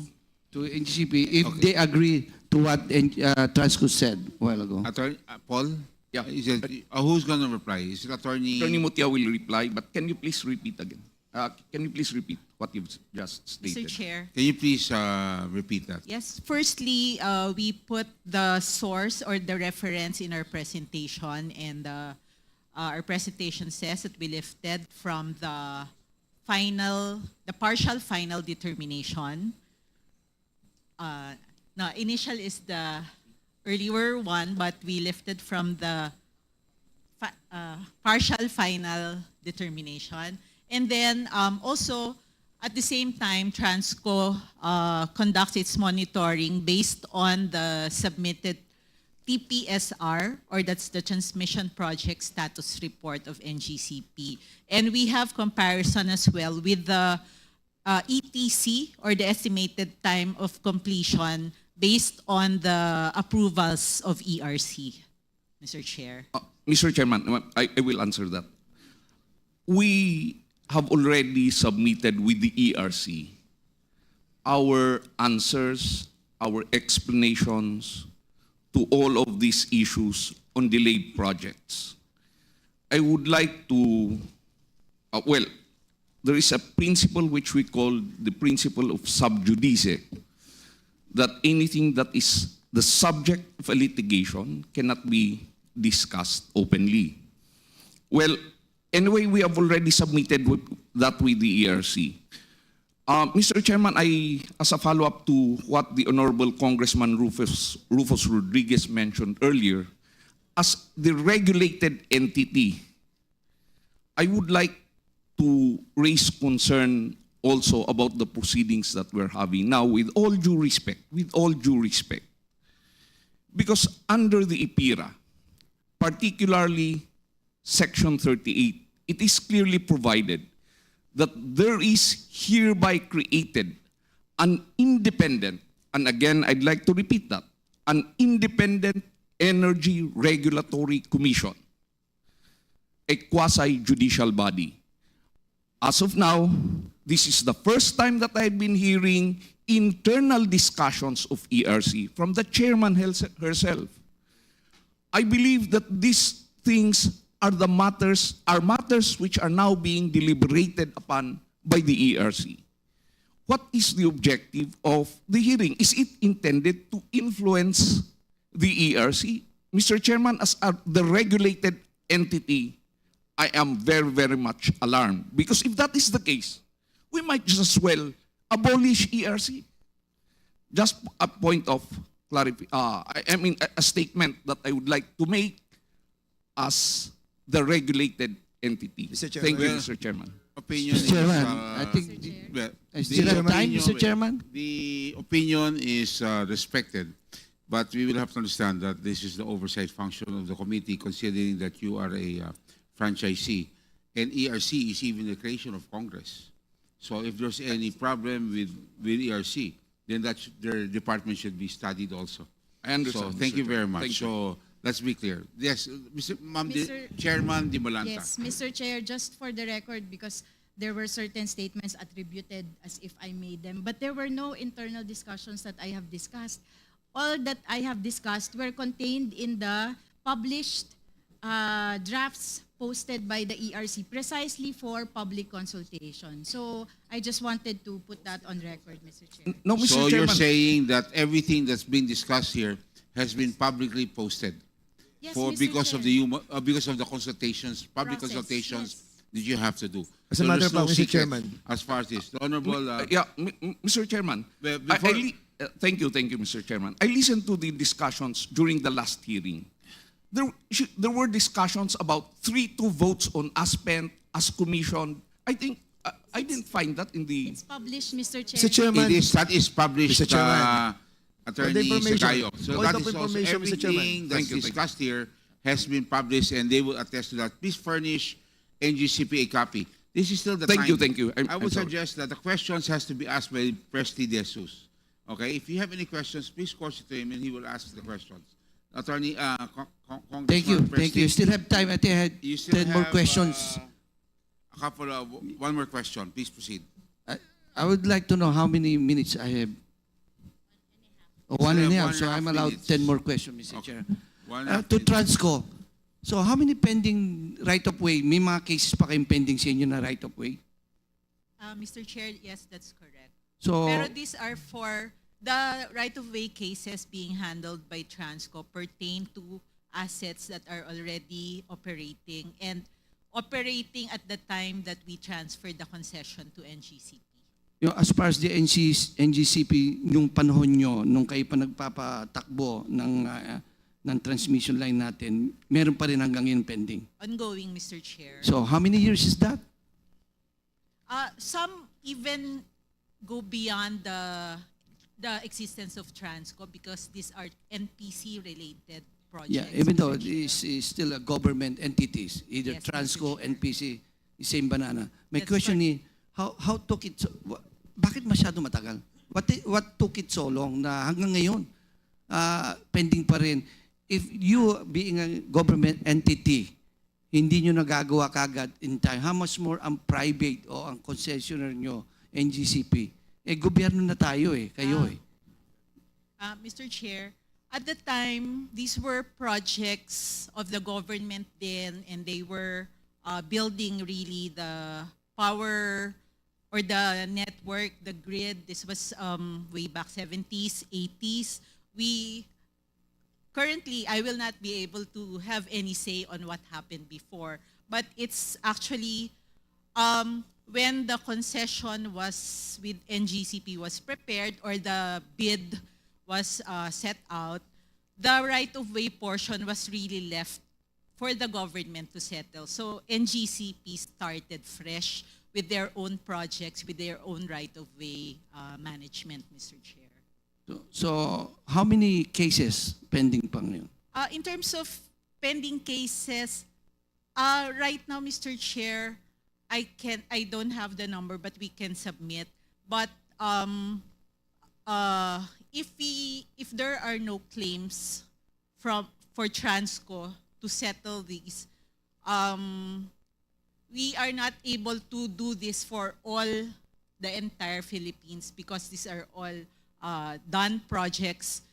We need the lengthy process here is in fact the validation, whether the piece of lot is really part of a transmission project before, and also the valuation that will go into that in the settlement of that lot, Mr. Chair. Mr. Chair, Honorable President Jesus, last question. okay, so before the last question, Mr. Chair, siguro I would like to make a manifestation here, no? So there's a motu proprio here about NGCP. But at the end of the day, whatever the results of this motu proprio, kung di rin natin mapababa ang presyo ng kuryente, useless din po yung ginagawa natin. So kailangan meron tayong gawin na bumaba ang presyo ng kuryente. Okay. Marami nanonood Please ngayon. ask your question. Yeah, before Your I ask that question. You have to ask your question. The time Okay. is running. Again, you're still relevant, Transco? Kung wala na rin, you have no control over NGCP. Ano pang relevant ng Transco? Mr. Chair, this is just, I cannot speak for, if there's no Transco, then there will be no, say, the regular monitoring of the, say, operations of NGCP, because while you have the ERC, the regulator, they don't have the manpower or the setup to really dig deep into the operations or the goings on in NGCP, Mr. Chair. So yes, Transco is relevant, and especially in the planning aspect as well. We are the government should have a hand in the planning aspect, whether that's transmission, generation, the whole power industry. If the planning aspect is left only to private, then the government side or the objectives of the government may not be directly met, or there may be misalignments in terms of priorities, Mr. Chair. Mr. Chair, so I'll go for the second round. Thank you very much. The chair now, thank you very much, the Honorable President Jesus. We now go to the third interpreter from the 2nd District of Marikina, the Honorable Stella Kimbo. Salamat, Mr. Chair. Magandang hapon po sa lahat. Before I begin with my questions, I'd like to remind NGCP that the reason for why you're able to operate is because of the franchise that Congress granted you in 2008. And of course, by Section 2 of RA 9511, the term is 50 years. So hanggang 2058 po yan. But it was granted to you under the condition that it will be subject to amendment, alteration, or repeal by Congress when the common good so requires. So that's the reason for why we are here today. Gusto natin tanungin kung ano po ba ang performance ng isang napaka-importante po na korporasyon dito sa ating bansa. As we know, electricity is a very big source of inflation. At ngayon po, ang inflation ang pinaka-importanting problema po sa ating ekonomiya, and therefore, I appeal to our NGCP officials, particularly Attorney Sagayo, sana po maging cooperative lang po tayo. Mahinahon lang po. Wag naman po sana natin i-raise ang sub judice. Hindi naman po tayo korte. People center po ito, hindi po ito korte. Salamat po. So let me go to my first question, Mr. Chair. Kanina pa po, paulit-ulit sinasabi na 3% lang po ang transmission charges. Last week naman po, narinig ko, 10% ang transmission charges. Bago tayong malito, pwede ba natin linawin? Ano ba talaga? Kasi sa pagkakaalam ko, ang presyo ng electricity, at least for NCR, is about 11.42 pesos per kilowatt hour. Kanina po nakita ko ang transmission charges on the average. I saw a slide. It was 0.8 on the average. So, ano ba talaga? I saw an electric bill earlier, 4,000 pesos. Of that, merong 227 na transmission charge. So that's about 5.6%. So, ano ba talaga? Sino bang pwedeng sumagot sa akin? Pwede ba natin pasagutin si ERC Chair? Mona? I think you're the right agency, being the regulator. What is the real percentage? Yes, ano ba talaga? Thank you, What is Mr. the real Chair. score? Yung 227 of 4,000, dun sa sample bill na pinakita ninyo last week. Ano yun? Yun yung wheeling charges siguro. Tama po ba?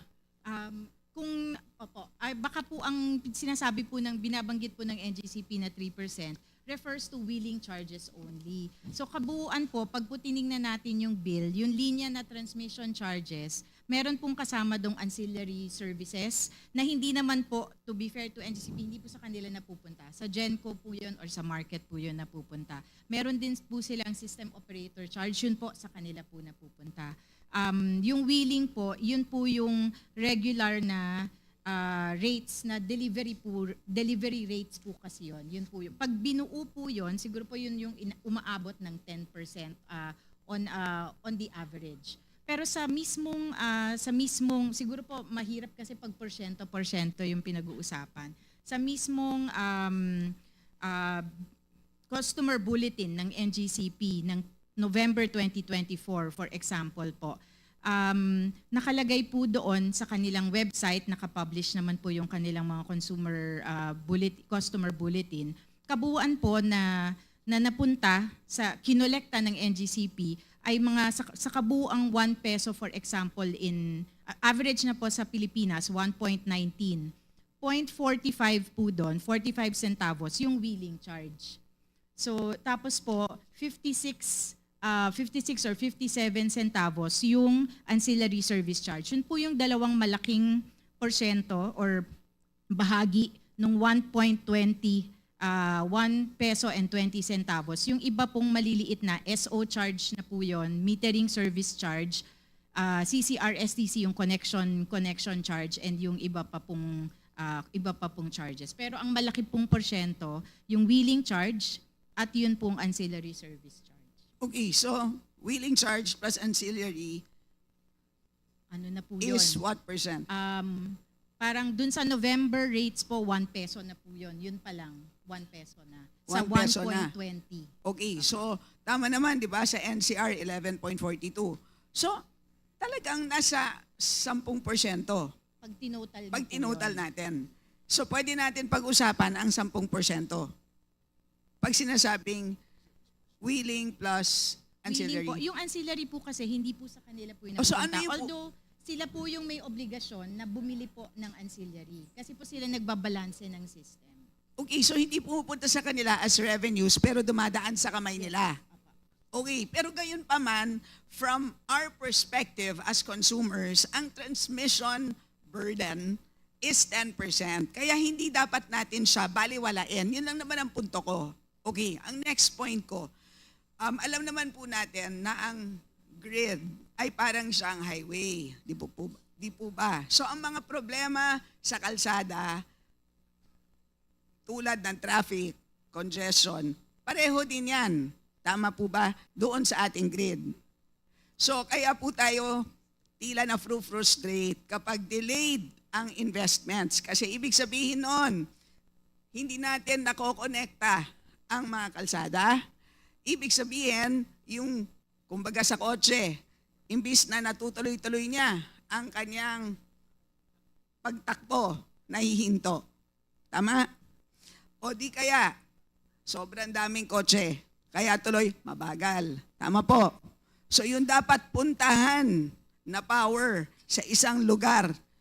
Kasi halimbawa, sa isang lugar na sobrang daming supply, na pwede sana niyang dalhin sa isang lugar na sobrang konti ang supply, ay hindi nagagawa.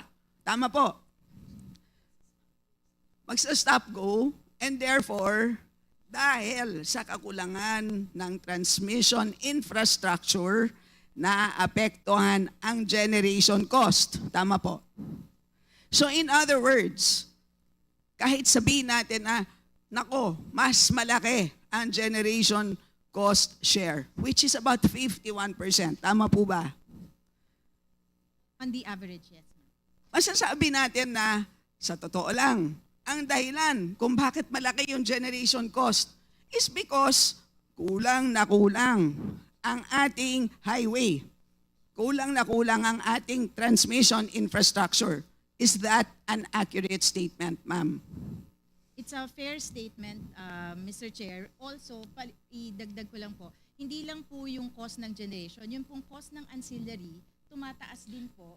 Kasi po, pag hindi enough yung linya, naghahanap ng pampalit, ng substitute, dun po sa kawalan ng linya. Okay. Yan din ang aking commonsensical understanding. Pasensya na po kayo, hindi po ako engineer, ako isang ekonomista, pero ganyan ang aking pag-intindi.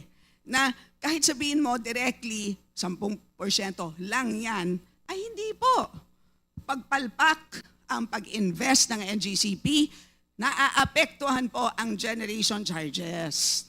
Ngayon po, sino po ang may estimate na ilan porsyento doon sa 51% ay due to delays in investment in transmission infrastructure, Mr. Chair? I'm up. I'm up. Can you answer that? I think that was part of your presentation. Can you accurately answer that? Thank you, Mr. Chairman. Ma'am, you're asking me parang percentage, ganun po ba? Yes. Some make us understand what portion of the generation charges would be due to inefficiencies in transmission. Okay po. Yung po kasing so electric bill, so may generation charges po doon, mostly contracted po yan mga bilateral contracts. So we can say that the cost ng generation doon is the real cost of electricity or yung least cost na siguro sa contracting, CSP, etc. Pero sa amin sa market kasi, aside from the cost of the generation, may additional charge that's factored in that is called line rental. Yung line rental po, to be clear, to clarify, hindi po ito transmission charge. Hindi po ito na pupunta rin sa NGCP. Kaya lang tawag natin sa ngayon ay line rental. And we are proposing that it be changed actually to line loss and congestion cost. Ang ibig sabihin po nun, kung from point A to point B ay limited yung transmission line, maaaring yung lower cost generation from point A, hindi lahat makatawid to point B. And therefore, yung kulang na electricity necessary to meet the demand in point B ay imi-meet ng generation available at that point B na maaaring from time to time ay mas mahal. At kung mas mahal yon, magkakaroon ng price difference. At yung po basically is computed or attributed as LLCC or what we call now as line rental. So yung kaya po ang presyo sa WSM, minsan nakikriticize mas mataas kasi po hindi siya generation cost only. kasama po kasi sa kinokolekta sa WESM, yung LLCC na ang multiplier naman po niyan ay yung bilateral contracted quantities, hindi po spot quantities. So siguro in a sense sa market, no, yun po yung masasabi namin na contribution. No? Siguro the lower the LLCC, we can say that the more efficient the system is. No? Kung mas mahal ang LLCC, let's say latin yung Cebu Bohol, no? Kaya mahal sa Cebu Bohol kasi congested yung or limited yung line.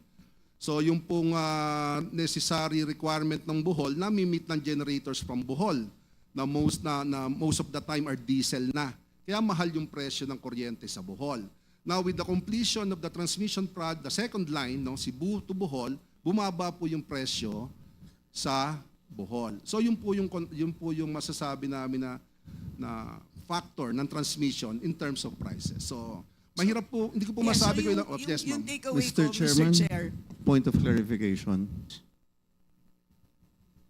Just point of clarification sa ERC on the statement of... Ma'am, are you willing to... Yes, please. Yes. Mikey. Actually, Honorable Mikey Romero. You know, ERC, you have formulas for that. You cannot just blame the distribution or the generation kasi yung EPIRA broke it down di ba?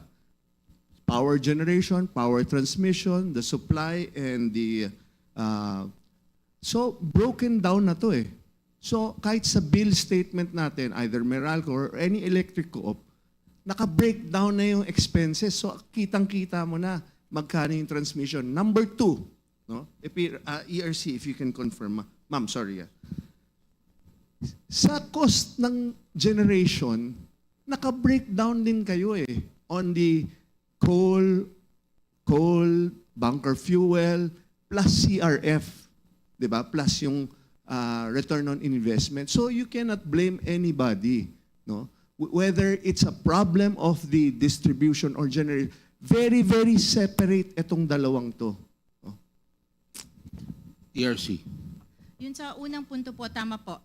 IPIRA required the unbundling. Yun po yung nire-refer ng Honorable Congressman, yung unbundling po ng bill. Kaya po ngayon, kita na po natin yung lahat ng distribution. Dati po nung panahon ni Napocor, nakatago lang yun sa isang number. So hindi po natin alam kung saan nagmumula yung, kung tataas yung bill, saan nanggagaling yung pagtaas. Ngayon po, kita na po natin.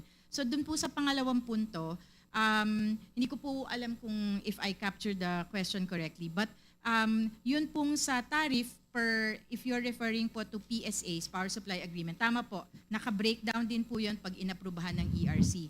Pero kung ano po yung masisingil dun sa mga consumers, dun sa iba-ibang cooperative or distribution utility, meron na pong mix. So, depende po sa galing, sa husay ng distributor, kung makakabili siya ng mura para mapamura yung mix niya. Or, yun nga po yung pinapaliwanag ng IMAP kanina, yun pong pagtaas sa WESM caused by other congestion charges. Pag po exposed yung isang kooperatiba or distribution utility sa WESM, buo po yung pasa ng congestion charges po na yun. So, hindi po natin ma-fix yun pong formula, kung yun po yung ibig sabihin. Kasi po, ang proseso ng pag-approve ay per contract. Ma'am, but you're the one setting the formula. Like, for example, if it's 8 pesos ang cost ng, or 11 pesos ang sinabi ni, so magkano ang cost ng generation mo? No? Di ba, kung ako may PSA, okay, PSA ko, power generation is 6 pesos. Sa 6 pesos, 3 piso ang coal ko o ang bunker fuel ko. Plus, yung babawiin ko sa pagtayo ko ng planta, which is the CRF, lagay mo na lang sa 2 piso. So may 2 piso si generation. So I don't really understand saan ang problema ng transmission dito. Kasi po, hindi naman po makakarating yung ginawa ni generator dun sa consumer kung di po siya tatawid dun sa Ma'am, pero kayo gumagawa ng formula on the price of generation. Tama po. Tama po. Okay.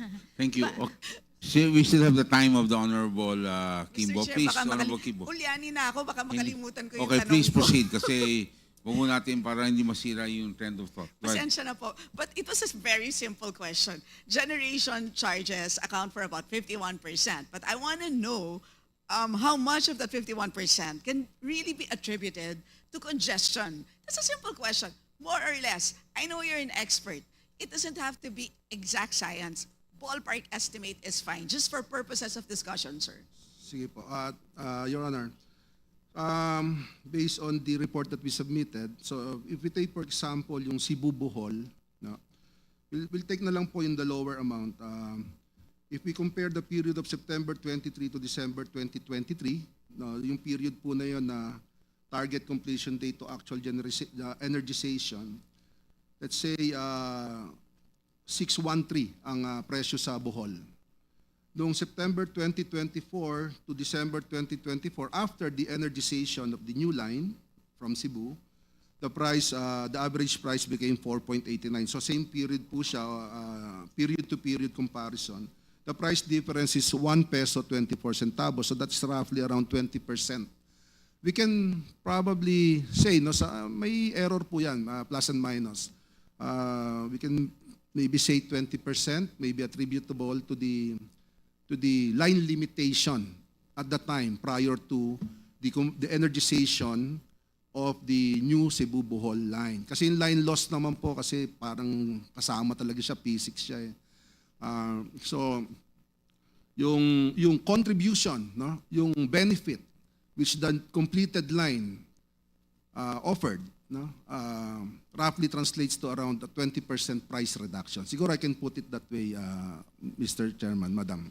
So, Mr. Chair, malaki, di ba? Kasi on top of that 10% na direct transmission cost, meron palang indirect na transmission cost na nagre-reflect as an increase in generation cost. Is that a rough Yes, ma'am. Pero dudugtong ko lang po. Yung pong binabanggit ko mga prices are all relating to WESM prices, only affecting WESM quantity. So hindi po to yung entire generation charges that we see in our bill. So ang average po from last year is around roughly 20 to 21%. So ang offtake from the market. So we can say that 20% of our generation cost is affected by, or let's say at least in Bohol, by say 20% benefit after the completion of the project. So, Mr. Chair, si Attorney Matibag wishes. Just to add, I'd like to interject to the answer of IMAP. Kasi tama naman yung point ni Kong Stella na 10% tayo ng 10%. But effectively, doon na lang sa calculation niya, that's an actual study, 20%. Tumaas yung kuryente kasi kanina naririnig ko sinisisi natin yung generation eh. So, kahit anong computation natin dyan, cost of money and time yan eh. In fact, even before the study ng IMAP, during our time, there was a Butuan Energy Development Plan. Doon sa Butuan Development Energy Plan, it's an LGU study na ginawa nila. Probably Chair Mona is aware of this. Lumalabas doon, ang presyo ng Mindanao is 30% higher than Luzon and Visayas. Bakit? Because of the delay of the Mindanao-Visayas interconnection. It was delayed for 10 years. Can you just imagine 2 pesos more? Bakit? Because under the IPIRA law, ang WESM kasi is to balance the price from the generation. Binibili nila yung mga sobra. But doon sa Mindanao, good thing, may taga Mindanao ng mga kongresista rito, pinersa sila, yung mga DUs dyan, pinepersang bilin yung mga excess. At saan napupunta yun? Sino nagbabayad doon? Ang consumer yung nagbabayad doon. And one important thing that this committee should recognize, and all the people who are watching this, para lalabas dito, sasabihin natin 3%, 10%. Tandaan ninyo, ang ERC, pag nagsimula na yung project, approved na yan, kinukolekta na ng NGCP ang bayad dyan sa development cost nila. Kaya yung tinatanong ni Kong Dan Fernandez kanina, tungkol doon sa sinasabing WAC na yan, yung computation niya, importante. Ngayon, kanina sinabi, may mga point, ang Transco, o ano yung mga delay because of right of way. There are projects, I think we can ask Chair Mona here, there are projects was already been approved, hanggang ngayon hindi pa sinisimulan. O sino may kasalanan ngayon yan? Pangalawa, ang Transmission Development Plan, ang gumagawa ngayon is the system operator. Ibig sabihin, kung gumawa kayo ng plano, iplinano nyo na kung ano yung mga dadaanan. Alam nyo na kung saan pupunta. Ngayon, kung na-aprobahan yan at na-delay, sino dapat nating sisihin? Sino sisisihin natin? Transco ba? ERC ba? Sinong gumawa ng plano? Ibig sabihin, nung plinano nyo yan, gumawa ka ng plano, gagawin mo yung highway, alam mo doon dadaan, may problema ka na dyan. So that's my point. Thank you, Mr. Chair. Right, so just to summarize, Mr. Chair, we're not looking at just 3%, but we're looking at potentially as high as 30% share of total bill.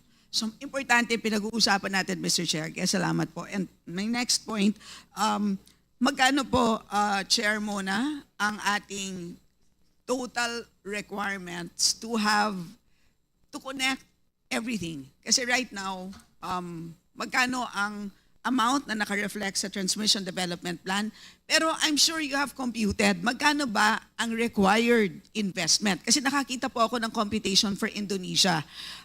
Sabi doon sa study na yon, ang kailangan daw ng Indonesia para magkaroon ng sufficient transmission infrastructure, the equivalent of 1.1 trillion pesos. But this is for Indonesia. I'm sure meron tayong computation for the Philippines. Magkano po yun?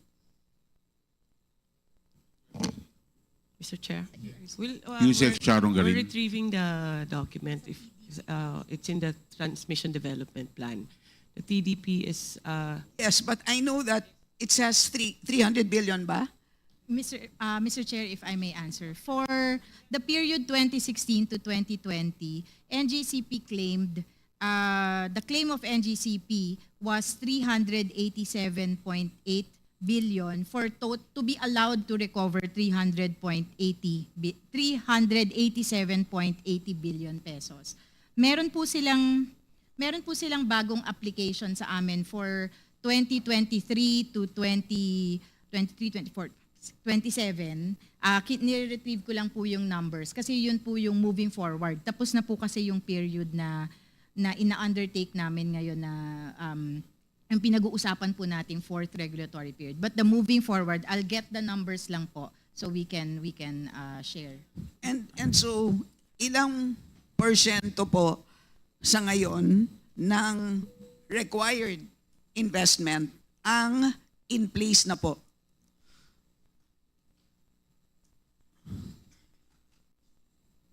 Are we half? Meron naman po tayong detalyadong breakdown, Mr. Chair. We can submit, hindi ko lang po hawak ngayon yung total. But there are still projects, for example, that were approved during the third regulatory period. This was the 2011 to 2015. No, I'm not Hindi talking pa po about siya approvals. I'm talking about in place. Kasi ang pinag-uusapan natin is yung pinapalawak na kalsada, pinapa-widen na kalsada.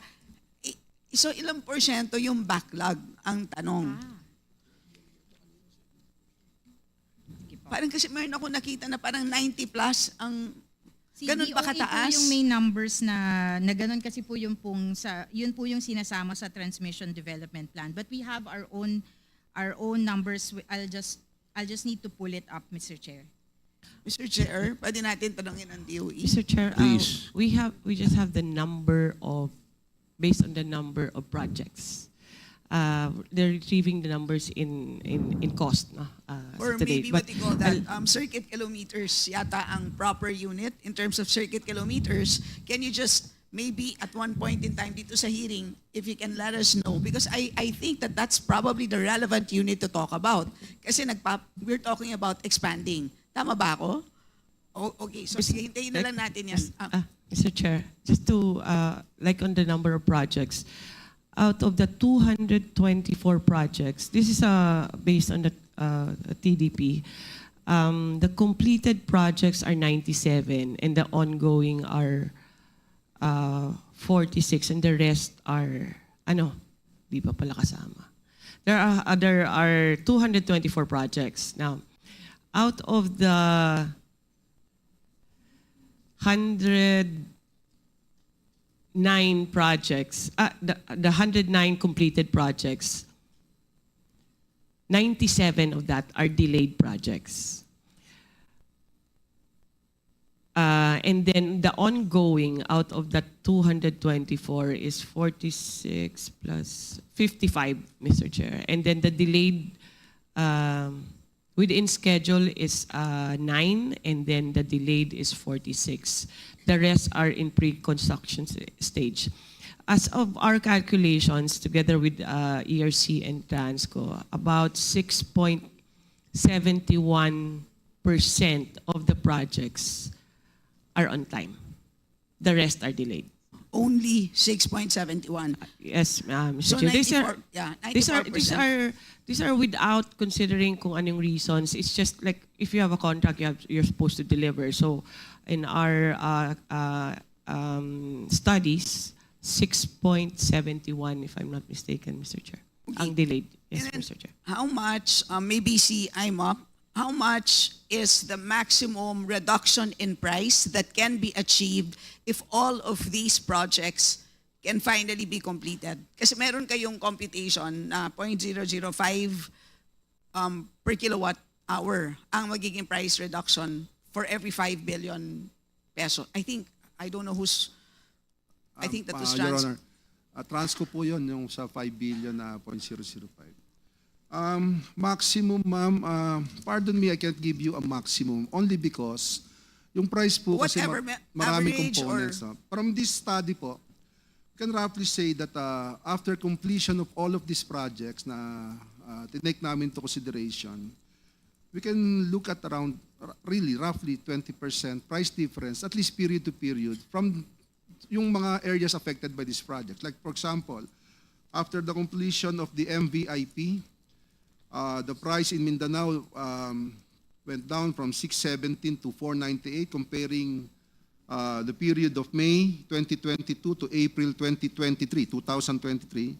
Comparing that with the same number of months from May 2023 to April 2024. So that's 1 peso 19 centavos in Mindanao. In Visayas, the price went down by 1 peso 77 centavos. And in Luzon, 1 peso and 99 centavos. So roughly, ma'am, on the average, mga around 20% of the price from that period. Pero pagka month-to-month po kasi, ma'am, yan, especially during summer months, prices are of course higher.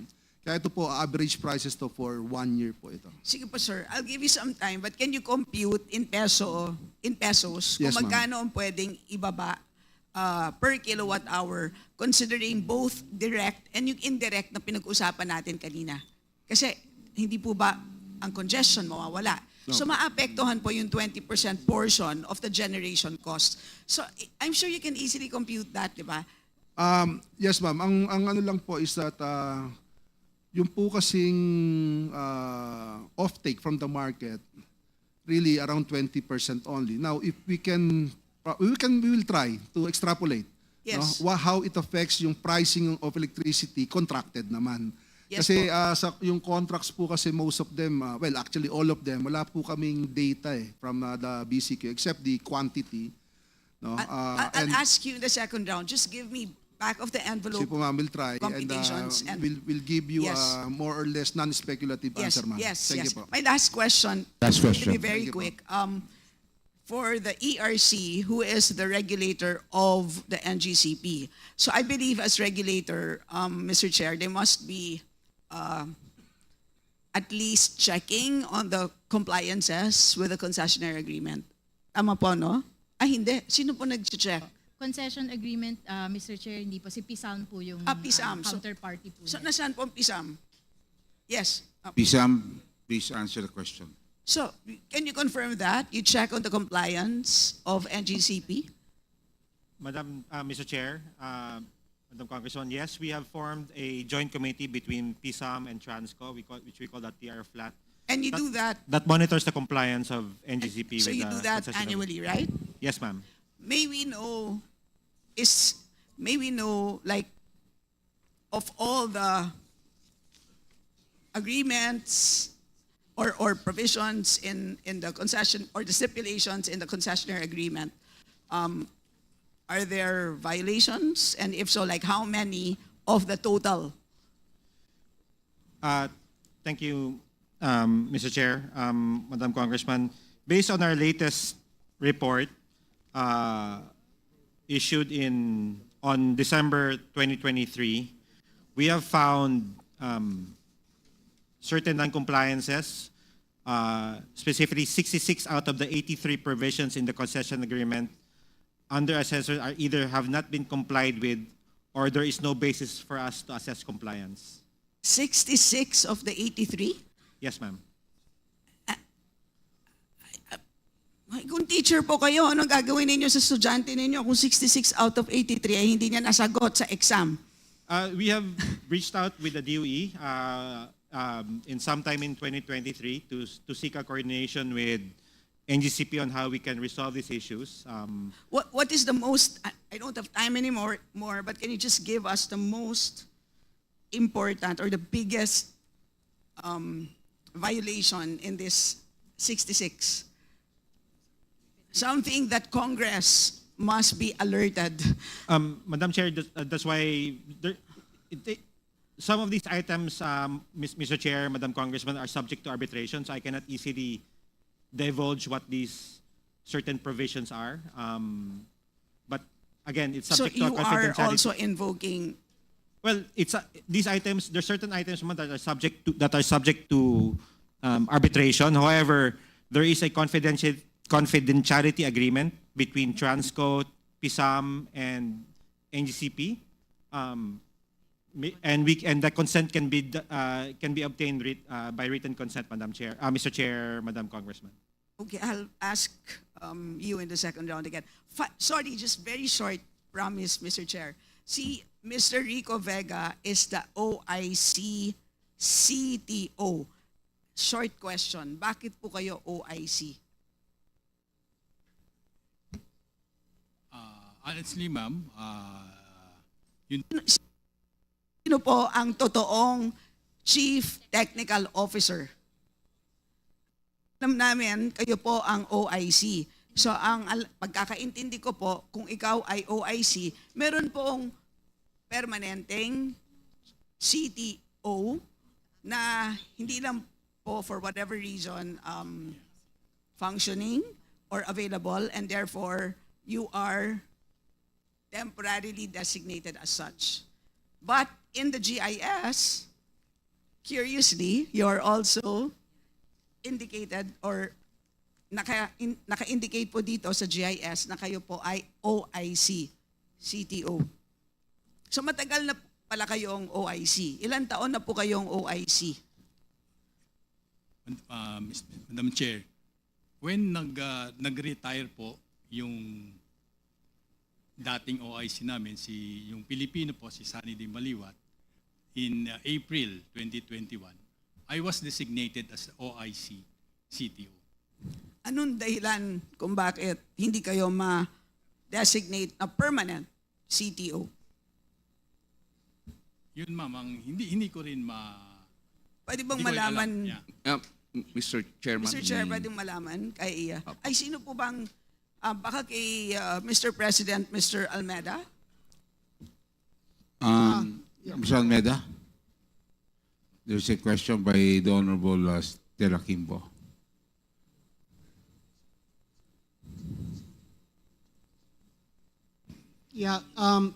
Madam Chairman, on the OIC status of Mr. Rico Vega, there's a process also in HR, and once it's approved by committees, the board will approve his. But in the meantime, he's our chief technical officer. And what happened to Mr. Wenbo? He's not even here. Yeah, he's not even our. But you confirm that he was previously the CTO? There were documents that were shown in the previous hearing indicating that he was the chief technical officer and he was performing procurement, etc. Yes, he was our chief technical before. Yeah.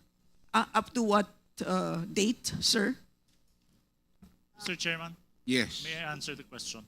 Mr. So, Mr. Chair, before you recognize Mr. Concepcion, Mr. Almeda just confirmed that Mr. Wenbo, a Chinese national, was the company's chief technical officer. And this is, I think, a concern because sa pagkakaalam ko sa Constitution ay Hindi ba dapat lahat ng executives ng isang public utility ay dapat po ay Pilipino? So that's the concern that I raised, Mr. Chair. Thank you. Thank you. That's clear. Please, Mr. Concepcion. Mr. Chairman, thank you for that. Mr. Wenbo is no longer with NGCP. It is true that for a period of time, he was the chief technical officer, but he was allowed and given the proper permits by the DOJ, the BID, we even go through the DOE to ask for their endorsement of his visa and permit. So until when? Until what date? I have to confirm that, Mr. Chair, but I think it's something like 2017. So can you submit all of these correspondences that would indicate that the DOJ and all of these Yes, ma'am. agencies We'll do that, Mr. Chair. I think that permitted was, you to have a Chinese national? So you confirmed that, right? Yes, ma'am. We Thank you, confirm that. Mr. Chair. That would be all, and please list me for second round. Thank you. Thank you very much, the Honorable Stella Kimbo. We now proceed to the next interpolator, and that would be, before I go to the next interpolator, from the 2nd District of Batangas, the Honorable Jervin Luistro. Ma'am, welcome to the committee hearing. The next interpolator is the Honorable Colada. Sir, you have the floor. Mr. Chair, good afternoon. Proceed. If I may proceed, yeah. 5 minutes. Last night, I took some time to study the topic that will be taken up today. And as expected, I encountered the words unconscionable delays, WAC, unbundled rates, unjustified delay in the implementation of the projects, and these so-called imperfections. I call these imperfections.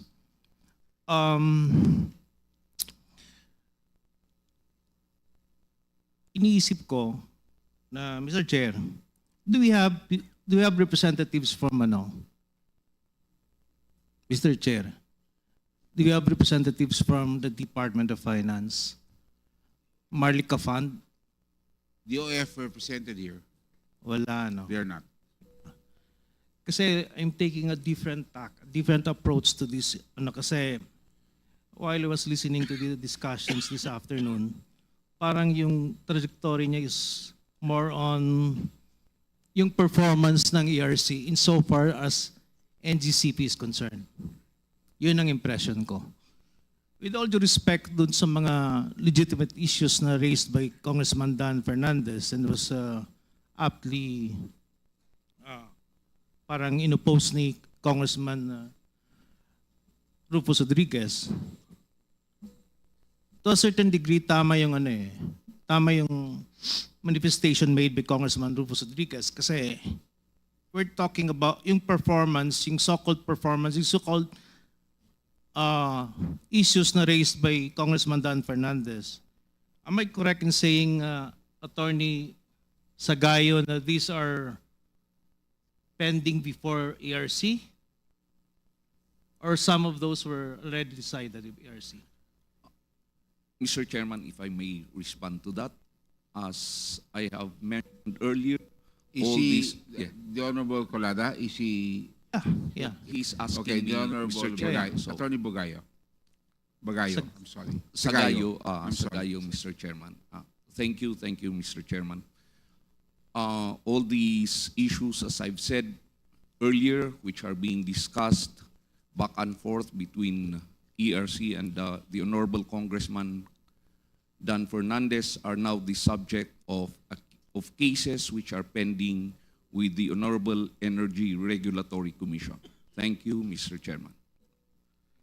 So I just would like to remind everyone, this was raised already the last hearing, that Section 1 of our Rules of Procedure governing inquiries in aid of legislation, which was approved unanimously. The filing or pendency of a case before any court, tribunal, or quasi-judicial or administrative body shall not stop or abate any inquiry conducted to carry out a legislative purpose. Thank you very much. We now proceed. So we are allowed based on Section 1. Yes. So that basically address the concerns raised by Congressman Rodriguez. Correct, yeah. Going back to, this is like a manifestation on my part. The point why I made no mention of Mardica Fund and Department of Finance was that when I tried to Google it, NGCP, January 2025. Yung lumalabas, Mr. Chair, Maharlika Fund, NGCP. And rumor has it, or I don't know if it's rumor, but anyways, Attorney De Leon of SGP is here. She's in the best position to elaborate on that. The last quarter of 2024, I think, around August, thereabouts, Secretary Recto, the good secretary, came out with this pronouncement. I don't know if it's the official position of the Department of Finance, but being the chairman of Maharlika Fund, yung sinabi niya, Mr. Consing, Rafael Consing, you should take a good look at NGCP. Take a good look at NGCP. That is a good first investment opportunity for 4 reasons. And these 4 reasons are, number 1, security. What with the West Philippine Sea problem that we have right now. Number 2, profitability. It's a good business opportunity. Number 3, track record. And number 4, development-oriented, which basically is was in sync with the dynamics behind the creation of Maharlika Fund. That being said,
Is the high cost of electricity attributable alone to NGCP?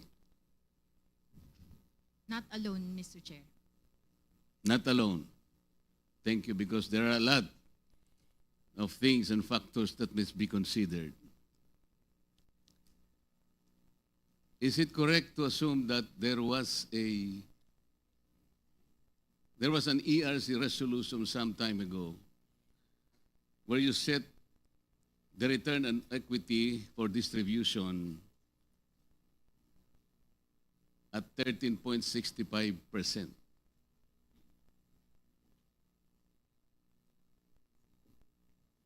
Mr. Chair, I do not recall that particular, because there's a different percentage governing the distribution utilities po. Suppose I show to you that particular resolution before this day ends, na 13.65%. What will be the penalty that you should owe this committee? Meron po eh. Huwag po nyo sabihin hindi. You set, nasa resolution po ninyo, 13.65%.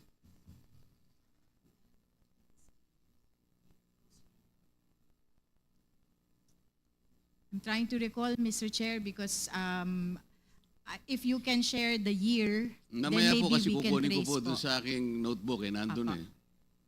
But I Kasi assure po- you there is one. Sige po. The reason why I'm asking this, because yung 13.65% hindi natutupad because you are not even examining the financials of Meralco. Pag tinignan po nyo, yung return on equity is already more than 23%. Yun po yung pinagmumulan ang taas ng kuryente ngayon. Because we might be barking on a wrong tree. My friend Melvin Matibag, when you made this an statement earlier, what office did you represent? I said I'm the former president. I'm now one of the consumers, and No, I but represent the Filipino. you made a statement earlier. I was asked by the committee to make a statement regarding Yes. my experience as the previous president of the National Transmission Corporation, So you were with Transco at the time. 2017 until 2022. Yes, that's In why fact, you were able. just to be honest, most of the documents being plus here Kaya nga, was the reason why you were provided by able the to chair. make a statement because you were with Transco at the time. That's correct, Yes. Mr. Chair. And you said that you have not had the opportunity of inspecting the facilities NGCP. Did I hear you right? That's correct, and it's even supported by a letter coming from NGCP. Never, not once. When I was new, they invited me to view all the screens, but not the facilities. And in fact, as I was saying, there is a letter dated Up August to what 28, extent were you allowed to visit? Only in the monitor room. The what? The monitor room, the monitoring room, then they said how the electricity flow. I've never seen the equipment, the narrating and everything, just the screen. NGCP, is that correct? Mr. Chair, with all the respect to Mr. Matibag, he was allowed on the floor, the system operations floor in Quezon City, a place usually reserved only for dispatchers. Our guests are usually confined to a conference room beside it, but because Mr. Matibag and then Secretary Kusi were, of course, had a spot visit, we did allow them to come in without notice. That's exactly what I'm saying with the monitors. Di ba yun? Sa Quezon City? Mr. Matibag, that was for the system Yeah, that's what I'm operations, saying, with not the just the monitor, sir. That's the control center. That's where everything happens. That's why that's a very high secure area that I myself cannot enter without going through the security protocols, even though I am an employee of NGCP. Okay, Mr. Chair, may I continue? I think that was settled. Kanina po, sinabi ko na parang pinagtitripan natin ng NGCP sapagkat ang pinagmumulan po ng cost natin sa ating electric bill, kung pag-uusapan ng NGCP po, transmission, is only 3%. Parang ayaw po nilang maniwala. Mr. Chair, ako po, religiously po na kinocompute ko po, alam ko yun eh. Alam ko po 3%, yung nagsasabi po ng 10%, nagsisinungaling yun kasi hindi niya alam yung ancillary services. Alam ko po yun eh. 3% lang talaga. Madam ARC, may I continue with you, please? When you failed to provide regulatory reset for 2 regulatory periods, did it affect the operational cost of NGCP? Mr. Chair. I don't think so, Mr. Chair, because they were still able to declare dividends during those periods. That does not answer my question. They might have declared dividends, but I'm talking about operational cost. They might have absorbed the costs. Do you have an idea as to how much they lose or they lost? Mr. Chair, they would have filed losses, but since they had unrestricted retained earnings, and from those unrestricted retained earnings were able to declare dividends, I would understand that they were able to cover their costs during that period where there was no reset. So that is the kind of reasoning that you will give this committee. Kaya pala, kahit na mandatorily, kailangan kang gumawa ng regulatory reset, you are all taking your sweet time. Sapagkat alam ninyo, walang nawawala sa kanila. Is that your presumption, Madam? With all due respect, Mr. Chair, I beg to differ. This So commission you has... believe there is no cost on the part of NGCP? No, there is cost, Mr. That's Chair, why of I'm course. asking you, do you have an idea as to how much They filed- NGCP might have lost? No, Yun they lang did naman not file for losses, Mr. Chair. They filed for... I'm not asking you, ma'am, if they filed for losses. I I'm thought that asking was you the if you have an question, Mr. idea. Chair. If you have an idea, please say so. Kung wala, okay lang. Wala po. Kasi po, ang final po nila ay increase in authorized revenue. NGCP, do you agree? Mr. Chair, with all due respect to Attorney Mona, what we filed for was correct, but that is because it represents an under-recovery on the part of NGCP. How much was the amount of under recovery? For, I think, our fourth regulatory period, we applied for an under-recovery of 200 billion pesos. 200 billion pesos. Yes, sir, because as you already mentioned, the last regulatory period approved by the ERC was conducted in, regulatory approval was conducted in 2009 for the period ending 2015. So beginning 2016 up to this date, the revenue scheme that we have been working on is interim in nature and no longer reflects the required capital expenditure needed for the continued development of the transmission system. What was your capex in 2014? Around 48 billion. You might want to review your records. I'm asking 2014, madam. Let me go back, Mr. Chair, to my record. Huwag kang ninenervyos, ma'am. Wala namang nagko-contempt dito eh. Wala na si Congressman Paduano. Si Dan Fernandez hindi mahilig sa contempt yan. May I be given a O sige, moment? balikan na kita, ma'am, Yes, sir. mamaya. Sa IMAP po, sir, pwedeng tanungin ko kayo. Yes, Mr. Chairman, Your Honor, please. Sa EPIRA po, sino talaga yung independent market operator?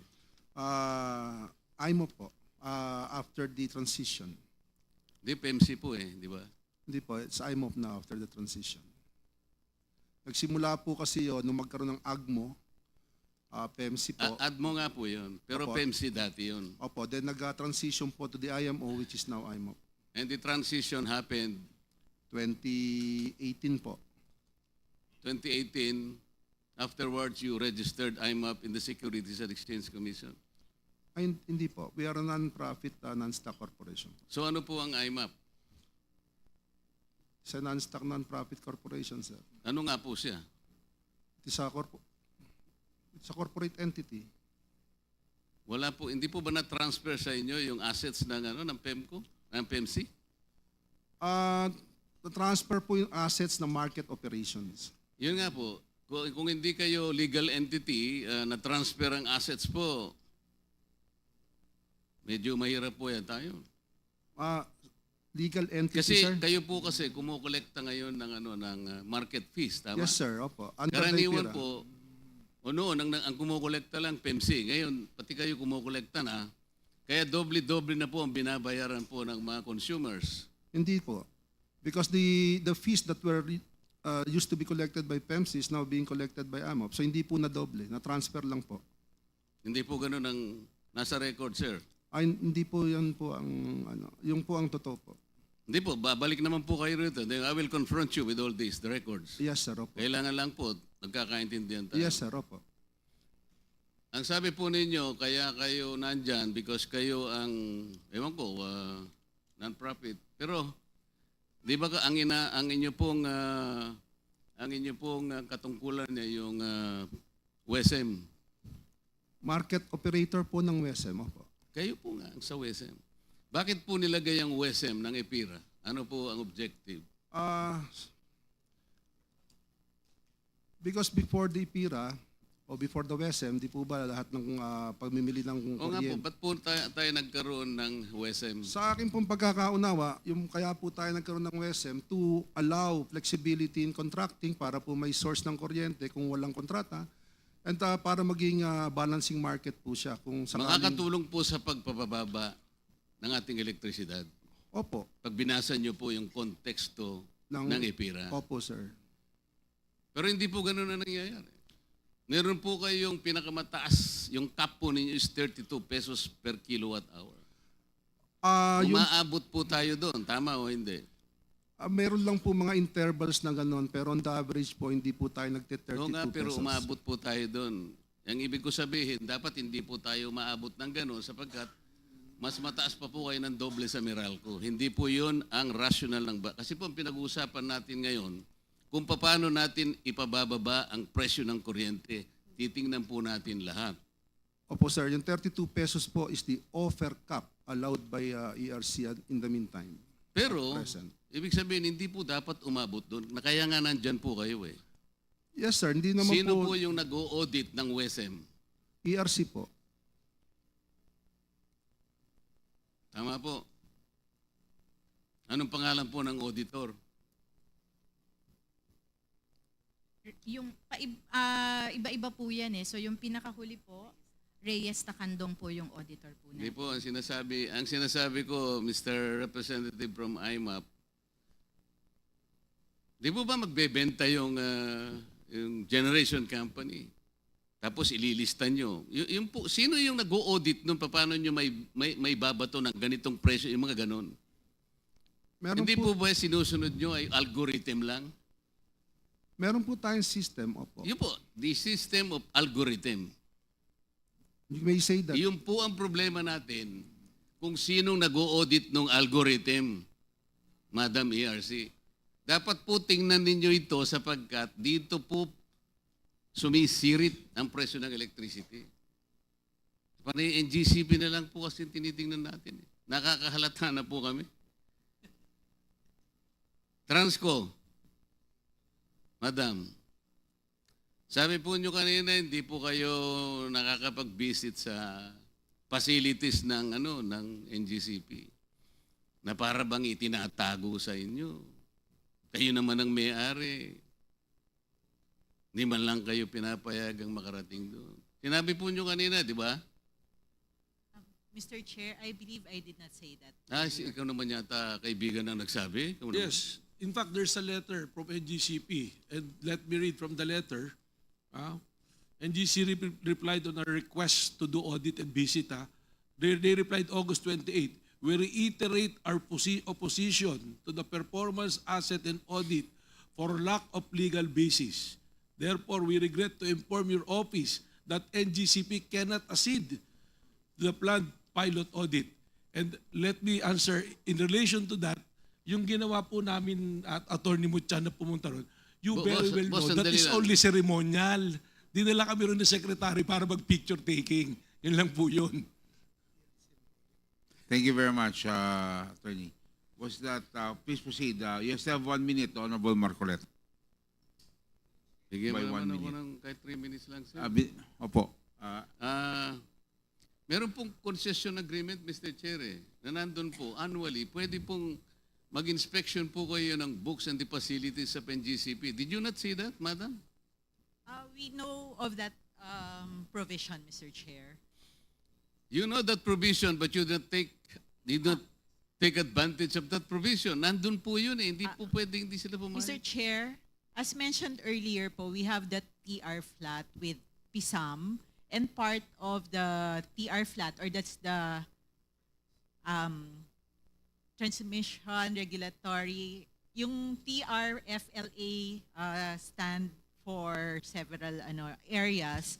So, we may portion po sa TR flat that on the books and records of NGCP. Now, we can, with proper notice, we can get access to the books and records to verify or visit the performance by NGCP of its mandates under the concession agreement. I'm just paraphrasing, pero that's how I'm recalling it now. So we take advantage of the inspection of books and records. Kaya lang po along the way, merong areas na hindi kami nagkakasundo. Sa scope, may hindi lang po napapagkasundoan. And then also for certain aspects, meron din pong, so generally, meron pong navivisit, merong hindi. That's, that's about it po. I cannot give more details kasi nga po this is part also of the issue between Transco and GCP. Mr. Chair, Nung, may I be allowed to say something? nung ang Transco po ang humahawak pa ng ating transmission, can you honestly say that transmission cost is cheaper? Mr. Chair, I think they are not directly comparable in that sense kasi po ngayon, ang denominator po sa transmission cost is the demand Madam, for energy. So kung This committee will be the one to judge whether it is comparable or not. in terms of You just have to answer my numerical question. number, I believe nasa mga 6, yung 45 centavos ngayon, before was maybe at 60 centavos if I'm not Di mistaken. mas mataas kayo, di ba ma'am? Okay. During your time, can you safely say that there are fewer brownouts as compared today when NGCP is the one handling the transmission? I Mas cannot marami recall po kayong brownout, ma'am. Ako nasasagot. wala sa inyo. pong ano ng records. ERC, ma'am. If we will have more connections that will become, or if we will have more communities that will become contestable markets, we will have the chance of lower electricity. Correct? Tama po, Mr. Chair. Ibig sabihin natin, palalaganapin natin yung retail competition and open access para Tama po. bumaba po. Nandun po. Apo.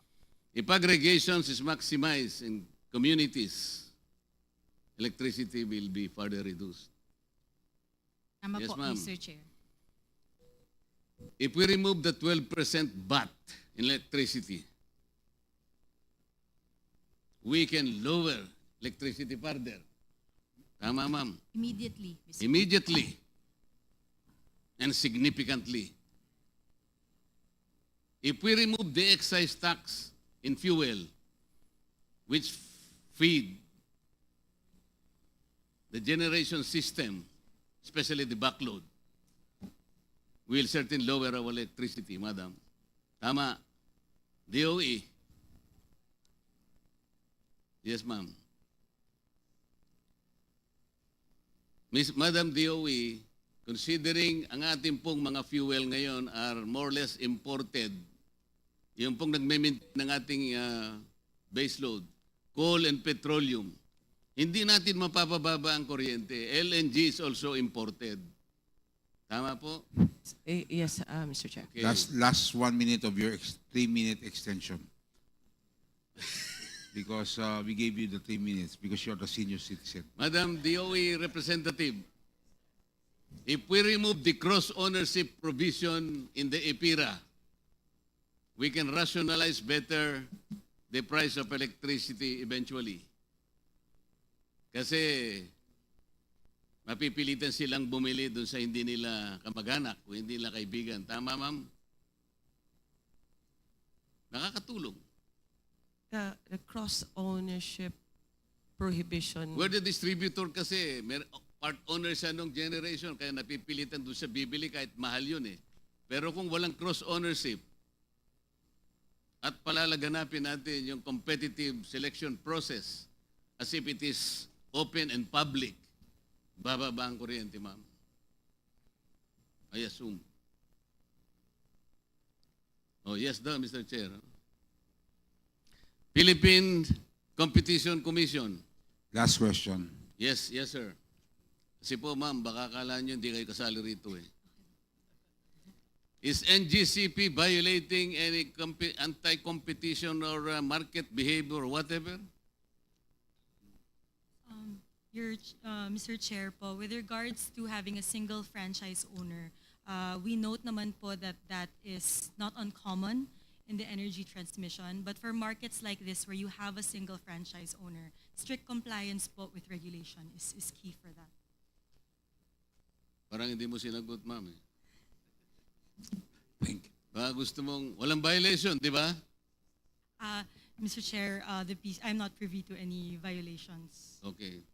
P. Mr. Chair. You're the OIC for liaison. Legislative liaison. That's your position? Yes po. Asan yung boss mo? Due to recent personnel movements po, ako po talaga yung for In the next today. hearing, we will call for your boss on this particular issue. Thank you very much, the Honorable Marcoleta, for your extension, which is given only to senior citizens. The Honorable Mikey Romero, are you a senior citizen? You're not, right? So you only have 5 minutes, okay? Klaro to, 5 minutes ka lang. Baka I need that. So anyway, maraming Honorable salamat. Mikey. Thank you, Mr. Chairman. Okay. I just have 2 issues to settle in this committee. The first one being a question to Transco. What led to the transfer of Transco to NGCP?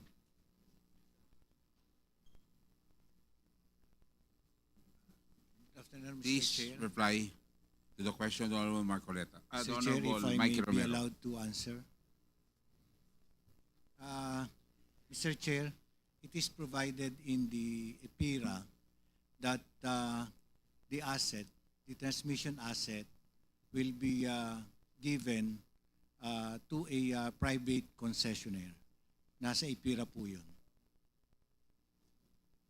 So very clear sa EPIRA na we need to bid this transmission grid, no? Very clear yan.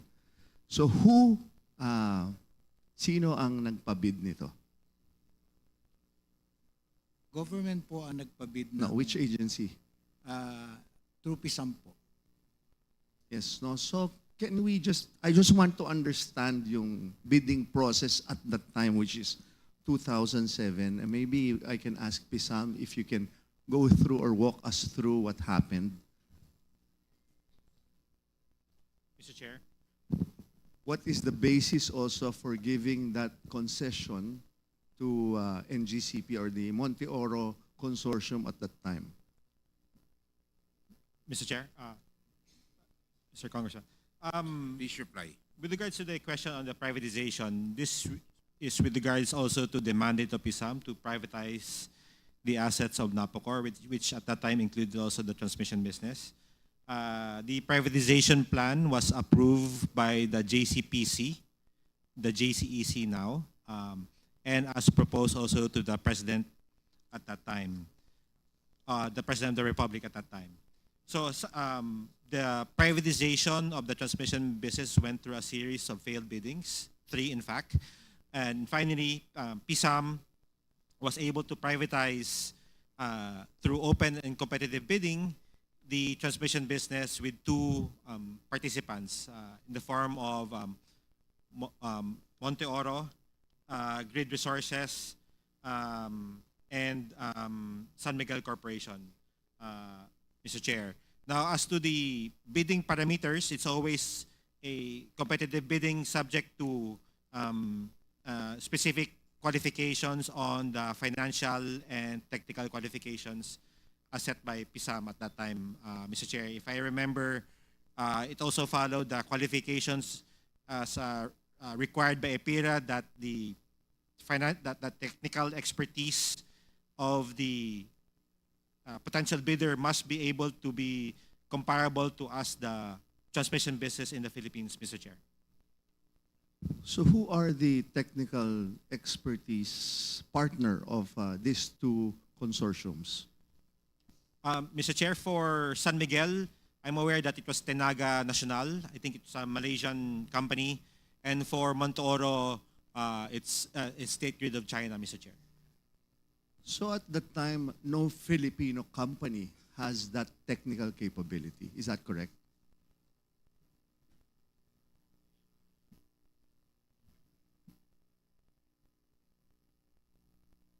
The expertise in the transmission business, as specifically stated by EPIRA, no, Mr. Chair, because the expertise in the transmission business was in the form of Transco, and it's not being privatized. It's the concessionaire or the future operator of the transmission business. So that's why in the terms of reference of your bidding, you required a technical expertise coming from another country.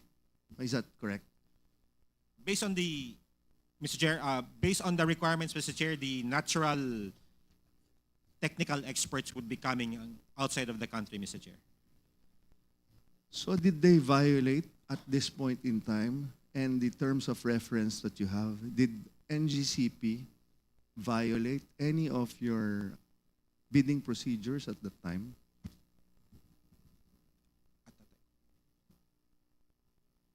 Mr. Chair, no.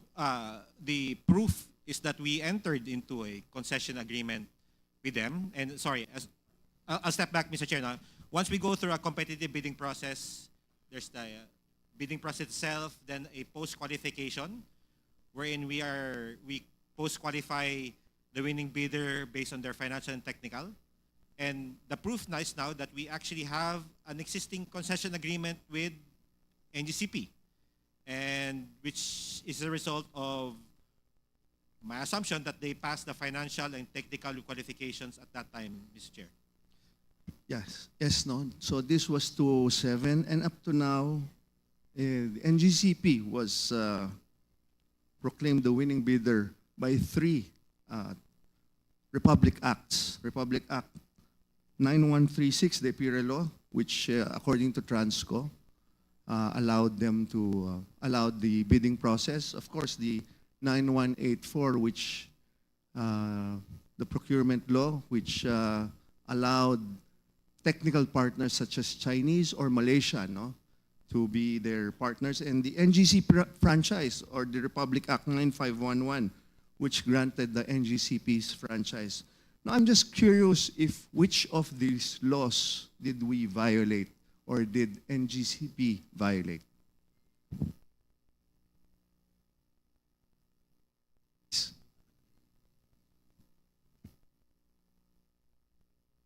Please reply. For at least for on the PISAM side of the issue, Mr. Chair, we have the concession agreement, and we try to continue to implement the concession agreement despite certain non-compliances that we found, and that's why we have actually an arbitration proceedings with NGCP. So very clear, no violation at that time of the bidding. At the time of the bidding, Mr. Chair, for And- sure we entered into a CA with them, a concession agreement, and it was they passed NGCP who proclaimed the winning bidder plus the Chinese technical partner. as the technical partner. Correct. Mr. Chair, yes. Thank you. Mr. Chair. DOE. Sir, I just wanted to, Yes, please. if you allow, Mr. Chair. Please. There are 2 important documents. Now, there's the concession agreement, which was signed prior to the franchise, which was signed on 2008. 2008. February 2008. So that's the concession agreement, which is basically, in simple terms, subcontractor siya ng Transco. And there's provisions there on what they're supposed to deliver. It doesn't say that you cannot deliver once you have right-of-way issues. It just says what are your obligations now. Following that, I think around the same year, Congress granted NGCP a franchise. Why was that very important? Because the franchise is a requirement in the concession agreement. But under the franchise, under the concession agreement, the issue basically there, even though let's say there are violations, it is bound for arbitration kung may issue ang mga parties. You can't go to ERC or to the courts, or kailangan unahin mo muna mag-arbit sila. Kaya that's why the parties here, NGCP, PISAM, and Transco, they're still under arbitration on some issues pa. So you cannot go, you cannot subject them to a legal proceeding kung hindi mo ma-exhaust yung option na yan. Now, when you go to the franchise, that's the power of Congress.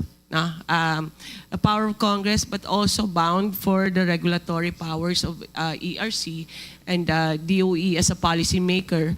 Pero Mr. Chair, if there are violations under the franchise, It depends on what the issue is. Kasi for example, if you were talking about foreign ownership, it is required to be 60-40. Whether it was 60-40, it should have been 60-40 upon the concession agreement and the franchise and up to today and all the years in between that. So what are the laws that could be violated? There's Public Service Act, there's Foreign Investments Act na it's stated in the Foreign Investments Act. There's a constitution also. So marami pong pwedeng batas. No, Yusek Sharon, I'm just asking the bidding process at that time. Correct. Yeah. But what are the violations? Not after. Yeah. I'll go through it. Thank you, Mr. Chair. Thank you. My second issue is who is the body and tasked to regulate the operations of NGCP? Any of the... Mr. Chair. Yes. ERC? Mr. Chair, ERC is the regulator. We do not regulate their operations to the extent that we run their business for them. But we do conduct, in a way, oversight, because if they want to spend for operations, they need to apply for approval with ERC. If they want to construct a new project, they need to apply for ERC. But I'm not sure if that's what the question meant. No, I'm just trying to clarify matters. So it's actually ERC, not Transco, who is their regulator. Okay, very clear. Tama po. No? So in doing that, who approved the Philippine Grid Code and the Transmission Development Plan of 2020 to 2024? ERC reply. Thank you po. The grid code is an issuance of the ERC. The TDP is approved by the DOE. So in doing that, so ERC is mandated or has the mandate to approve TDP and the Philippine Grid Code, no? Not the TDP, Mr. Chair. TDP po kay DOE po yun. Can you explain, Ma'am Sharon, about the TDP? TDP is the Transmission Development Plan. Yun yung piniprepare ng NGCP saying that which projects will be completed at a certain target date, no? And then they plan it out. I think it's, for example, now TDP 2024 to 2040. So it's a span of long period. Ang process niyan, marami lang nangyari kasi previous to this administration. No? But ang process ideally would be prepared by NGCP in coordination with Transco, submitted to DOE for approval. Yun po yun, Mr. Chair. Is it safe to say that NGCP's operation now is based on those TDPs as the Bible for their operations? There's the TDP and then there's the grid code also, Mr. Chair. The Power Grid Code. So kung yan ang mga basis natin, so ito yung report card. No? So together with Transco now, ito ngayon ang magiging basis kung ano ang grado ng NGCP for its performance. But can you really use a year-to-year basis as their grade? Because ang daming problema, right of way. Now, NGCP, may I ask what are the various problems you have in terms of implementing this TDP? Mr. Chair, may I just manifest something? Our report cards, strictly speaking, are the metrics that are approved by the ERC. This includes frequency of outages for the line length, etc. But going to your main question, Mr. Chair, what are the most common causes of delay in transmission project implementation? 3, that would be right-of-way, procurement, permitting, procuring our permits to build, and last is regulatory approvals, because we are technically not allowed to pursue projects without ERC approval on a per project basis and on the regulatory period final determination. Siguro NGCP, my question is are you okay that 1 year-on-year review or evaluation of your 20-year program should be evaluated? I think, Mr. Chair, it would be a myopic view to consider the TDP as the primary report card or grading basis against which our performance is based, because that purely, number one, focuses on the construction aspect. But NGCP is the transmission service operator and the grid operator, and our services and what we do encompasses a lot more services than just the construction.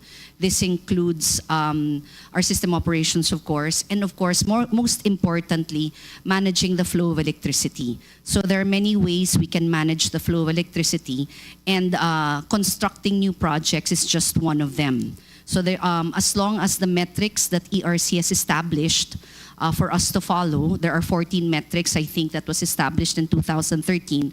As long as those metrics are assessed, then you have a complete picture of how NGCP has really managed the transmission system, especially in ensuring that the electricity required by the different consumers are transmitted from the generators. So I'll ask you a more serious question. Have you violated any of this TDP or the grid code of the Philippines? It's difficult to say whether there are no violations, but certainly we conduct our business with the end game of not violating anything, which is why we comply with all the orders of the ERC. We are open to all audits and inspections that are within the confines of our concession agreement and our franchise. And we have always conducted our business with the required transparency of a public utility. So, in that case, who should evaluate yung report card nyo? Mr. Chair, I think it is very clear in the EPIRA that the ERC is the sole regulator of the transmission business. Lastly, ERC, do you give or evaluate their catch-up plans? No? Let's say, for example, they're nahuli sila ng 30%, 50% of their TDPs. What does ERC do? Thank you, Mr. Chair. And yeah, ma'am, sorry, a follow-up question. Is that a violation already of its franchise? Mr. Chair, to answer the second question Yung first first. muna. Ay, sige. po, yung second Okay. mas madali po eh. Kasi yung violation po ng franchise, we defer to Congress as the body that had issued that franchise to determine whether there has been a violation of that franchise. But from our end, there were violations that we have found NGCP committed, and in fact, in at least 2 instances, we have imposed penalties, and they have paid naman po the penalties. One is their failure to comply with DOE regulations on ancillary services contracting. Second, the set of delays, binuo ko na lang po, the delayed projects. There were 37 projects that we investigated. And to explain po kanina, hindi na po ito pending case. Na-resolve na po namin to. We penalized them already. They were absolved of penalties for 2 of the 37. And we have painstakingly gone through each and every reason that was propounded by NGCP for each of those projects, for the delays for each of those projects, Mr. Chair. Yes, ma'am. Lastly, do you give them remedies or a catch-up plan for their delays? Okay. Mr. Chair, dun po kasi sa, hindi ko po alam kung ano pong ibig sabihin ng catch-up plan, but the TDP which they submit to, the TPSR and the TDP which they submit to DOE, gumagalaw po yung deadlines po nila. So I don't know if that's the catch-up plan. But from our end, we reckon their delay based on our approval. Hindi na nga po namin nire-recon dun sa unang pinramis nilang yung period, construction period, dun po namin binabase Kasi nga po, we recognize also, and this is, I think someone mentioned, not owning up to delays. We are owning up to our own delays. That's why we reckon it from the approvals of NGCP's projects. On those things, what percentage of those delays are caused by ERC? 1 more minute. Caused by the delay of The delay na yung promulgate. meron mga projects po na ganon. For example, there were, I think, at least 2 that I can recall that TROs were issued by courts because the courts were saying, wala ka pang ERC approval, bakit ka nag-expropriate? So there were those. But yung percentage, Mr. Chair, we don't have it now. We can analyze. Ma'am, yung ano na lang, yung buong general, ilan ba ang pending sa inyong cases? From NGCP alone, No, Mr. ERC Chair? alone. Ang pending po namin ay more than 3,000 cases po. Not just NGCP, but the entire industry po yun. And it takes how many months for you to resolve a particular case? It depends. It would depend, Mr. Chair. Consumer complaints are easier to dispose of. For projects that are, for cases that are covered by EVOS, we are given only 270 days to resolve for quasi-judicial cases. For those that are under permit, 60 days lang po ang binibigay sa amin. So iba-iba pong period. Thank you, Mr. Chair. Things have been clarified on my part. I floor. Thank you very much, the Honorable Mikey Romero, and thank you for coming to in today's hearing. You are truly missed. Okay. The chair now will recognize the Honorable Rufus Rodriguez. Silence is requested. Thank you, Mr. Chairman, and good afternoon to our distinguished colleagues, and likewise to our valued resource persons. I have just 4 points after hearing all the discussions. 2 would pertain to the Constitution. 1 is the quasi-judicial process of the ERC. And 3rd and 4th, about some speculations. Let me start with the lower controversy. It has been, reported by the graphs and also from the reports from IMOP and also from Transco, that because of the delay of the projects, our consumers are deprived of a lower cost of electricity. That has been pervasive in this discussion. That is speculative, Mr. Chairman, because there were delays, but there were reasons for the delays. And in fact, the DOE with our colleague has stated that indeed we cannot just directly attribute all the delays to NGCP because there are, like as I've stated in the previous hearing, the Mindanao, Visayas interconnection, problems of a golf course, TRO in the Supreme Court, problems of the right of way in Lanao. So therefore, it's speculative that if the projects were already implemented, then it will result to a lower consumer payment of electricity. So that's the first one. The second one is about the ERC. Have you already issued a decision promulgated on the regulatory reset of NGCP? Not yet, Mr. Chair. Not yet. And yet we have here drafts of your decision. And I saw it, there are already signatures. And you publish that? My goodness, it is my first time as a practicing lawyer for 45 years that a quasi-judicial body will be publishing a decision, a draft decision, because precisely you are the ultimate decision maker and you are the regulatory agency. I cannot see any judge publishing what will be his decision and getting comments. It is not that that the procedure that should not be adopted. You collegially decide and then come out. After all, there are parties. The applicant is NGCP. There are intervenors. So maybe know your answer. Mr. Chair. Yeah. Those were, the publication were part of the rules, and in fact, those rules were also subjected to public comments, and there were no oppositions to those steps. And Mr. Chair, just to clarify, this is not unique to NGCP. This is part of the the rule-making process for regulated entities. You know, I think you have to revisit your rules. Look at it now. It's being used. And practically you'll be influenced when people will be knowing what you're going to decide on and then be able to influence you. Is that correct?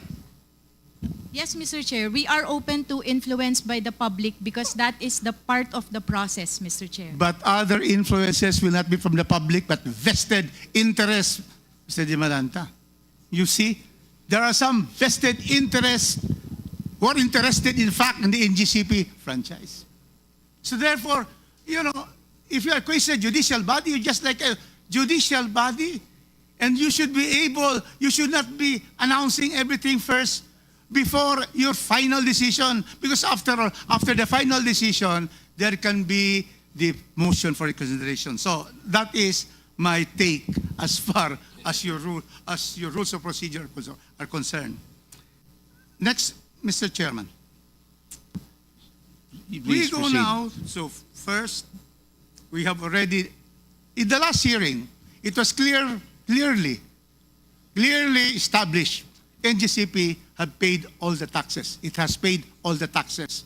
BIR states so, ERC states so. Second, the NGCP has complied with for the franchise section on public ownership. They listed a company which has 30% ownership there, corporation already listed.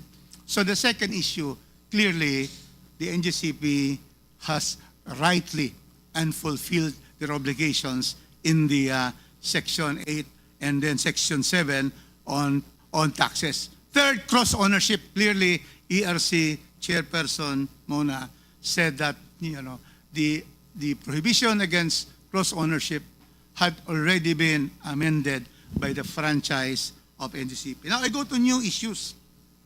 Now the next issue is, already in the last hearing, the SEC has already come out with an opinion that chairmen who are foreigners, like in this case a Chinese is a chairman, has no violation of the constitutional provision under Article 15 that it says there that executive and managerial positions are reserved to Filipinos. Clearly, the chairmanship is not a violation if you have a Chinese or any other foreign individual.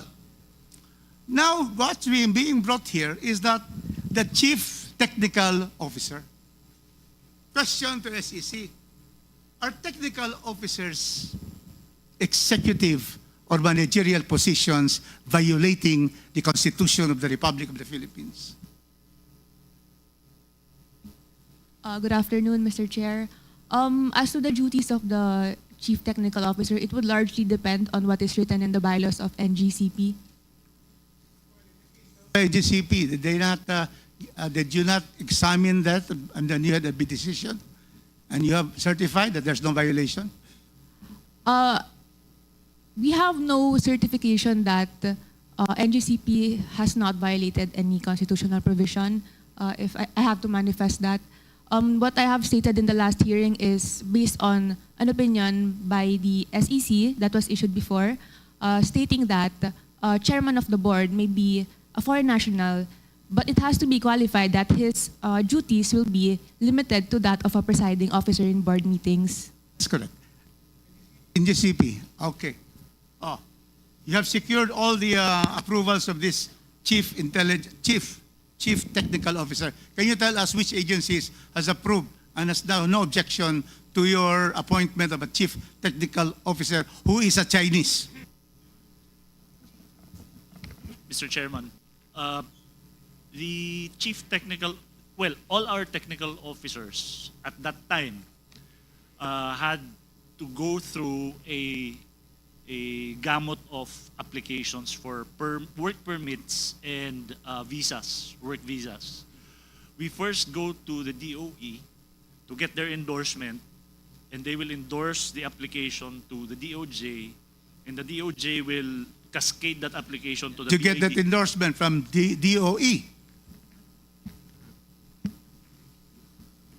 And then the BID, after yes. Yes, Well, yes, for the record.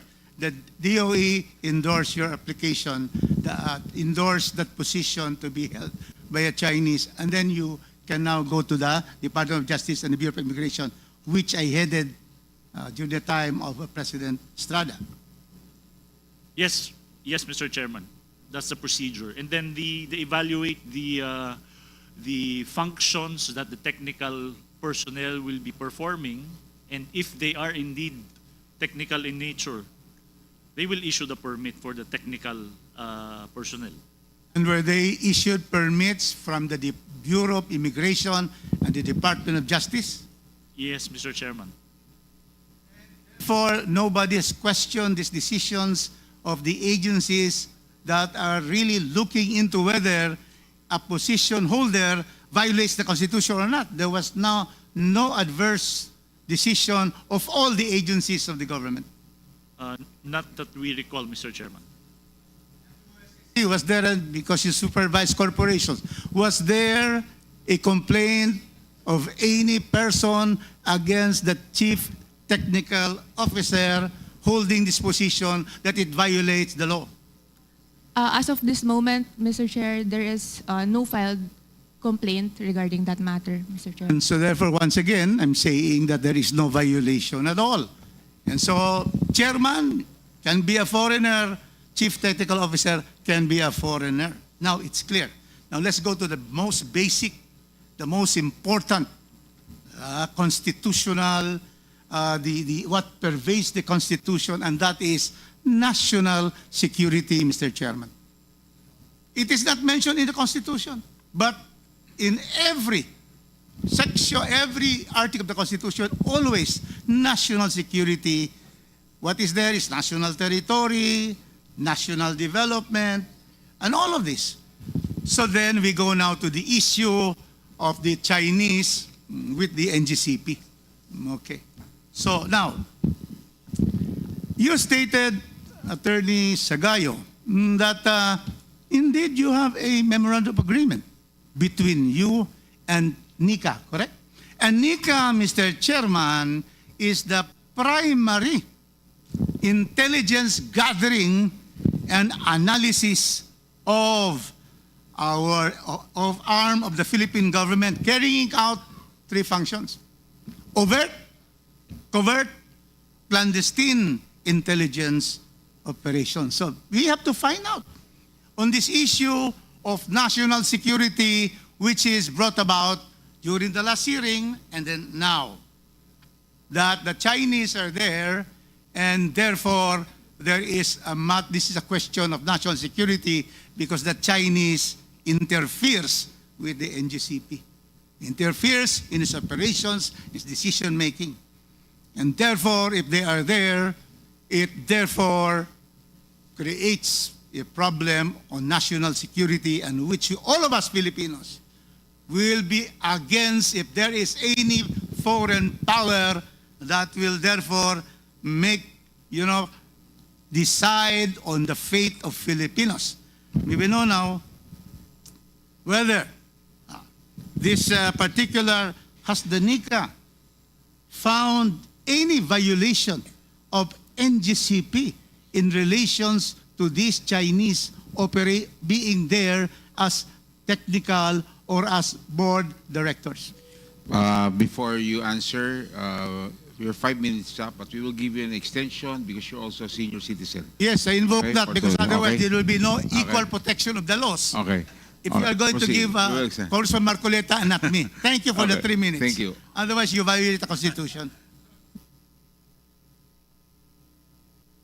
Mr. Chairman, please. Please, attorney. no finding of any violation by And- NICA. Thank you, Mr. Chair. Thank you. And since when did you have this memorandum allowing NICA to really go into the operations, go into the your distribution system and the influence of the Chinese in the NGCP? When did you have that NICA agreement? Mr. Chairman. Please. Thank you, Mr. Chairman. Prior to this administration, we had been allowing NICA, ISAF to inspect our facilities. During this administration of President Marcos, we entered into a memorandum of agreement with NICA. And also during this administration, we allowed them, Mr. Chairman, to hold office in NGCP.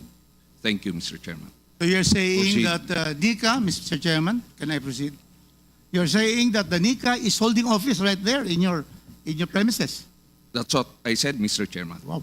And Thank you. also, you mentioned about the ISAP. Do you have also agreements with the armed forces of the Republic of the Philippines? Mr. Chairman, with respect to the armed forces of the Philippines, we have agreements in the local level with respect to the protection of our facilities. And we also have an agreement with the armed forces of the Philippines with respect to reservists. We have reservists who are employees of NGCP who committed themselves to protect the transmission facilities. And Attorney Samboy here is a lieutenant colonel of the reserve forces of the armed forces of the Philippines. Thank you, Mr. Chairman. So in all the operations from the time you started in 2008 up to now, has there been any derogatory report and you have been asked by the NICA, the armed forces, and all the intelligence bodies here that you have to be, there are violations in terms of possibility. We're talking about possibilities. Possibility of interference by these Chinese who are always intruding illegally in our West Philippine Sea, and which the Chinese has lost all 8 points in the International Arbitral Tribunal in Den Haag. Was there any to alert you? Because the NICA is the primary intelligence gathering and analysis of our country. Was there anything from the time you operated up to now that NICA has called your attention to violations? Mr. Chairman, there's none. We haven't received any notice from NICA, from ISAF, that we are violating security measures and laws. Thank you, Mr. Chairman. And my final question is to the President, President Anthony Almeida. You're under oath. Where is Anthony? Mr. Almeida, please take your respective seat. I think he went to the restroom. Yeah. Do you assure this august committee on franchise, with our distinguished members here present and the valued resource persons, can you state you're under oath that there is no possibility of interference from the Chinese in our operation, especially in the supply of electricity in this country, which was also stated by the chairman, no less than Henry C. Sr., that there is no possibility at all, and everything is fake news, that the Chinese can interfere and can black out the entire country. Can you say that categorically, unequivocally? Mr. Almeida, you're under oath. Yes, Mr. Chair. Yes, there is no possibility that, that as far as I'm concerned, as a Filipino citizen and as a reserve also of the armed forces, I categorically say that there's no possibility, Mr. Chair, that the Chinese can, Thank you. And with that, Mr. Chairman, it is clear that the NGCP has not violated any constitutional provision and even the principles underlying the Constitution. Number two, Mr. Chairman, it has clearly followed all the provisions of its franchise. Third, all that they have done has been approved by the ERC. The pass-on of the franchise tax and all the cross-ownership and also the public offering. So, Mr. Chairman, I do not see how we can continue with this hearing when there are no violations. Mr. Chairman, that is my question. Thank you. Would you again want to go delve on that when clearly the constitutional issues, the franchise issues, the speculations, Mr. Chairman, I think we should already adjourn